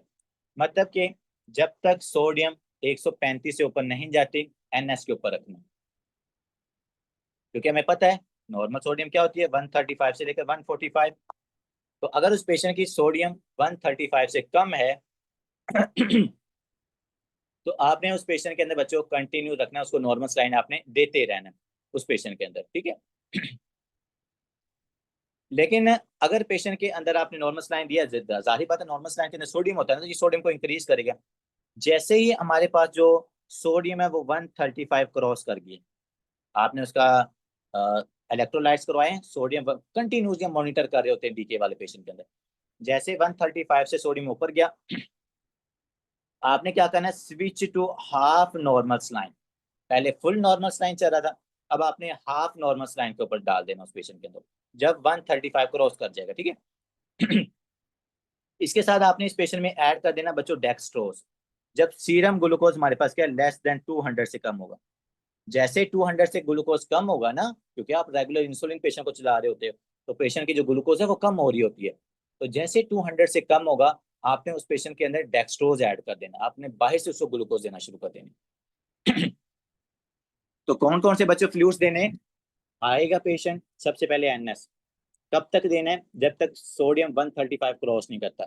जैसे 135 क्रॉस करेगा तो आपने हाफ नॉर्मल सलाइन देना उस पेशेंट के अंदर, मतलब कि उसकी ऑस्मोलैरिटी कम कर देनी है। जैसे इसकी ऑस्मोलैरिटी कम किया है और दूसरी तरफ आप ग्लूकोज को मॉनिटर मॉनिटर करें, जैसे ग्लूकोज 200 से कम है, क्योंकि इनके अंदर ग्लूकोज 300, 400, 500 तक पहुंच जाता है, तो जैसे ही ग्लूकोज 200 से नीचे आएगा बच्चों, डेक्सट्रोज को ऐड करना, ये मेरी बात हमेशा याद रखिएगा।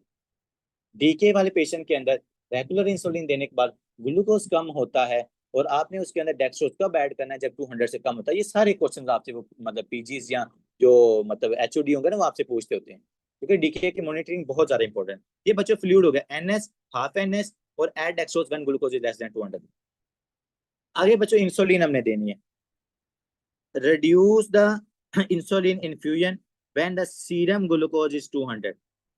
आपने पेशेंट आया, रेगुलर इंसुलिन पेशेंट को लगा दिए, जैसे ये ग्लूकोज 200 से कम होगी ना, आपने डेक्सट्रोज ऐड कर देने, साथ आपने उस पेशेंट की जो इंसुलिन की इन्फ्यूजन आप उस पेशेंट के दे रहे हो उसको आपने कम कर देना। लेट्स सपोज पहले आप 2 यूनिट्स दे रहे होंगे, फिर आपने इसको 1 यूनिट पे ऊपर ले आना है। 200 is marker for reducing the insulin infusion. इसके अलावा बच्चों आपने बिल्कुल इंसुलिन को रोक देना कब, यहाँ पे मैं रेड से इसको हाईलाइट कर रहा हूँ, आपने विद होल्ड कर देना इंसुलिन, इंसुलिन आपने उसी टाइम रोक देनी है अगर पोटाशियम 3.3 mg पर मोल पर लीटर से कम हो जाए। अगर पोटाशियम आपका 3.3 से कम हो रहा है बच्चों, पेशेंट हाइपोक्लीमिया की तरफ जा रहा है, अरिथमिया, मल्टीपल कॉम्प्लिकेशन आना शुरू हो जाएंगी। पता है ना, नॉर्मल जो हमारे पास पोटाशियम है वो कितना होता है, वो 3.5 से लेकर 5.0 होता है। तो अगर पेशेंट के अंदर ये 3.3 से कम हो रहा है पोटाशियम, आपने उसी टाइम पेशेंट की इंसुलिन रोक देनी है। क्या मुझे आप बता रहे हो, कैन यू टेल मी कि जिस पेशेंट में ये 3.3 से मतलब हाइपोक्लीमिया की तरफ जो पेशेंट जा रहा है, हमने इसकी इंसुलिन रोकी क्यों जी? इस पेशेंट की हमने इंसुलिन रोकी क्यों है? जी डॉक्टर शहर, पेशेंट डीके का है, मैंने रेगुलर इंसुलिन के ऊपर लगाया हुआ था, मैंने इलेक्ट्रोलाइट्स उसके चेक कर रहा हूँ, जैसे 3.3 से पोटाशियम कम हुई मैंने उसी टाइम इंसुलिन रोक दी। इवन तो मुझे तो उसको पोटाशियम देनी चाहिए थी, लेकिन मैंने इंसुलिन क्यों रोकी है इसकी, can you tell me?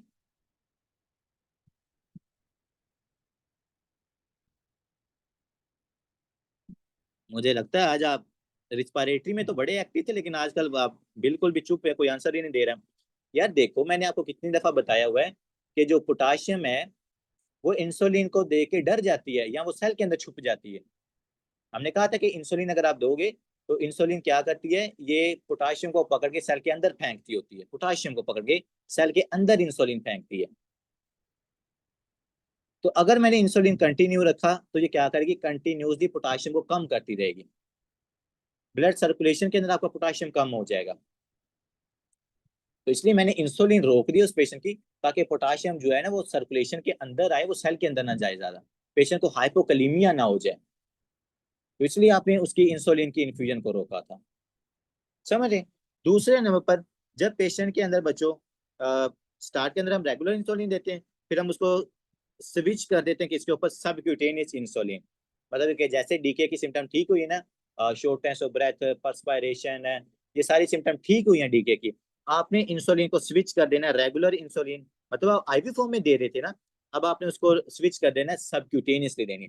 Suddenly नहीं रोकते होते इंसुलिन की इन्फ्यूजन, पहले अगर आईवी दे रहे हो तब आपने उसको सबक्यूटेनियस देनी, कब देनी है, जब डीके की सिम्टम रिजोल्व हो गई है, तब आपने इसकी टाइप्स को चेंज कर देना है, समझे। तो ये था बच्चों इंसुलिन हमने कैसे देनी है। इंसुलिन आपने 200 से जैसे कम आएगा आपने इंसुलिन कम कर देनी है, 3.3 से पोटाशियम कम है, इंसुलिन रोक देनी है, और पेशेंट के अंदर जब डीके की सिम्टम ठीक है तो आपने इंसुलिन क्या टाइप्स को बदल देना है, उसकी ट्रांसमिशन को चेंज कर देना है, रूट ऑफ ट्रांसमिशन को चेंज कर देना, आईवीसी आपने सबक्यूटेनियसली ले आना, क्योंकि सबक्यूटेनियस कंटिन्यूसली रिलीज होता रहता है। पोटाशियम की बात है, give replacement when the serum potassium less than 5.3। बच्चों 5.3 से अगर आपका पोटाशियम कम हो रहा है तो वो कह रहा है सप्लीमेंटल आपने बाहर से इस पेशेंट को पोटाशियम देना शुरू कर देना है, क्योंकि हमें पता है इंसुलिन ने पोटाशियम को कम करना है। अब मेरी बात सुनिएगा, आप पेशेंट को इंसुलिन दे रहे हो, साथ आप पेशेंट को पोटाशियम दे रहे हो, क्योंकि हमने कहा था कि 5.3 से कम है तो हमने पोटाशियम पेशेंट को देना ही देना है सप्लीमेंटल। आप इंसुलिन दे रहे हो, साथ आप पेशेंट को पोटाशियम दे रहे हो, लेकिन इंसुलिन देने के बावजूद या सप्लीमेंटल पोटाशियम देने के बावजूद अगर उसकी पोटाशियम 3.3 से कम जा रही है, तो फिर बच्चों आपने उसकी इंसुलिन को रोकना है, क्योंकि पोटाशियम तो आप पहले भी दे रहे हो उसको सप्लीमेंटल। तो इंसुलिन को आपने विद होल्ड करवा देना थोड़ी देर के लिए, ताकि जो पोटाशियम उसका नॉर्मल हो जाए, पेशेंट के अंदर अरिथमिया ना हो जाए। आगे आते हैं बच्चों बाइकार्बोनेट्स। क्योंकि इस पेशेंट के अंदर ना देखो ना कीटोन्स बन रहे हैं, कीटोन एसिडिक होते हैं, पीएच कम होती है। तो पीएच को हमारे पास इंक्रीज करवाने के लिए क्या होता है, हम उस पेशेंट के अंदर बाइकार्बोनेट्स भी देते हैं, ठीक है। और बाइकार्बोनेट्स आपने कब तक देने हैं, कब देने हैं सॉरी, अगर आपकी पीएच 6.9 से कम है। नॉर्मल तो 7.4 होती है ना हमारे पास पीएच। तो अगर मेरे पास जो पेशेंट्स होते हैं ना कीटोन्स वाले, कीटोन्स हाइड्रोजन को रिलीज करते हैं ना, तो वो हमारे पास मेटाबॉलिक एसिडोसिस काज कर देती है। तो मेटाबॉलिक एसिडोसिस को काज करने के लिए हमारे पास क्या होती है, उसको इंक्रीज करने के लिए ना हमारे पास पीएच को 6.9 से कम है ना, तो हम इस पेशेंट को बाइकार्बोनेट्स एक्सोजीनियसली दे रहे होते हैं। तो ये चार चीजें बच्चों आपने याद रखनी है। जी जी डॉक्टर, हम यही तो कह रहे हैं कि हम इंसुलिन क्या करती है, पोटाशियम के सेल के अंदर फेंक रही है, और हम उसको बाहर से सप्लीमेंटल पोटाशियम दे रहे हैं, तो किसी हद तक पोटाशियम मेंटेन है। लेकिन अगर पोटाशियम आपकी 3.3 से गिर गई है, तो हमने फिर इंसुलिन को रोक देना है, क्योंकि अब ज्यादा पोटाशियम सेल के अंदर चली गई है, सर्कुलेशन के अंदर पोटाशियम कम रहेगी, ठीक है। ये था बच्चों हमारे पास डीके का मैनेजमेंट, फ्लूइड कैसे मैनेज करनी है आपने, पोटाशियम कैसे मैनेज करना है, कब देना है, इंसुलिन कब रोकनी है, और उसके बाद बाइकार्बोनेट्स कब देने हैं, जब 6.9 से इन पीएच आपकी कम हो जानी, ठीक। आगे आते हैं बच्चों हाइपर ऑस्मोलर हाइपरग्लाइसेमिक स्टेट। बच्चों हाइपर ऑस्मोलर का क्या मतलब होता है, जब आपके पास ऑस्मोलैरिटी ज्यादा हो जाती है, ऑस्मोलैरिटी ज्यादा हो जाती है। ऑस्मोलैरिटी बच्चों ज्यादा कब होती है, जब आपके पास सल्यूट्स ज्यादा हो जाते हैं। और यहाँ पर हाइपर ऑस्मोलर हाइपरग्लाइसीमिया, हाइपरग्लाइसीमिया का क्या मतलब है बच्चों, ग्लूकोज ज्यादा है। और ये जो ग्लूकोज ज्यादा है बच्चों, यही तो आपका सल्यूट है जो क्या कर रहा है, हमारे पास ऑस्मोलैरिटी को बढ़ा रहा है। तो जो पेशेंट्स हमारे पास डायबिटीज मेलाइटस टाइप 2 के होते हैं ना बच्चों, उनके अंदर हमें हाइपर ऑस्मोलर हाइपरग्लाइसीमिया स्टेट नजर आती है। मतलब कि इन पेशेंट्स के अंदर ना जो ऑस्मोलैरिटी होती है ना, बहुत ज्यादा बढ़ जाती है ब्लड सर्कुलेशन की। क्योंकि देखो डायबिटीज मेलाइटिस का पेशेंट्स होते हैं, उनको पॉलीयूरिया होता है, यूरिन के अंदर वाटर लॉस होता है, तो उनको डिहाइड्रेशन होती है। अब टाइप 2 के जो पेशेंट्स होते हैं, ये ज्यादातर होते हैं एल्डर्स। अब ये जो एल्डर्स होते हैं, वो उतना ज्यादा अपनी बॉडी को हाइड्रेट नहीं कर पाते।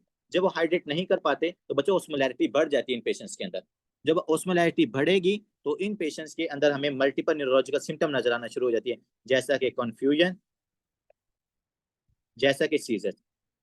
मैं आपको फिर कह रहा हूँ, डायबिटीज मेलाइटिस टाइप 2 वाले पेशेंट्स के अंदर बच्चों ये एल्डर्स ज्यादातर होते हैं। उनके अंदर आपको पता है वो यूरिनेशन तो कर रहे होते हैं, लेकिन वो उतना हाइड्रेट नहीं कर पाते क्योंकि ज्यादा एज के हैं। तो जब डिहाइड्रेशन होती है ना, और पेशेंट हमारे पास टाइप 2 डायबिटीज मेलाइटिस का, तो उसके अंदर ये hyper osmolar hyperglycaemic state develop हो जाती है। ऑस्मोलैरिटी बहुत ज्यादा बढ़ जाती है सर्कुलेशन की। जब ऑस्मोलैरिटी बढ़ती है, तो आपको न्यूरोलॉजिकल सिम्टम्स आती हैं बच्चों, जिसमें कंफ्यूजन है, सीजर्स है, इस तरह के हमें सिम्टम्स नजर आती है, ठीक है। अब फिर इस पेशेंट को जो हमारे पास एचएचएस का पेशेंट होता है, ये कौन सा है, एचएचएस, हाइपर ऑस्मोलर हाइपरग्लाइसीमिया का जो पेशेंट होता है, इसकी ग्लूकोज आपको पता है 500 से भी ज्यादा क्रॉस कर जाती है, मोर देन 500। इस पेशेंट की जो ग्लूकोज की अमाउंट है ना, वो रेज हो जाती है। पेशेंट का ट्रीटमेंट कैसे करना है आपने, कंफ्यूजन के साथ आएगा, सीजर के साथ आएगा, आपने नॉर्मल सलाइन देना है इस पेशेंट को, आपने इस पेशेंट के इलेक्ट्रोलाइट्स को बैलेंस करना है, और आपने इस पेशेंट को क्या देनी है, इंसुलिन। ये हमारे पास है एचएसएस का पेशेंट होता है। इस सबसे मेन काम जो होता है ना, आपने इस पेशेंट को हाइड्रेट करना होता है, आपने एनएस इसको बहुत ज्यादा देना होता है, ठीक है।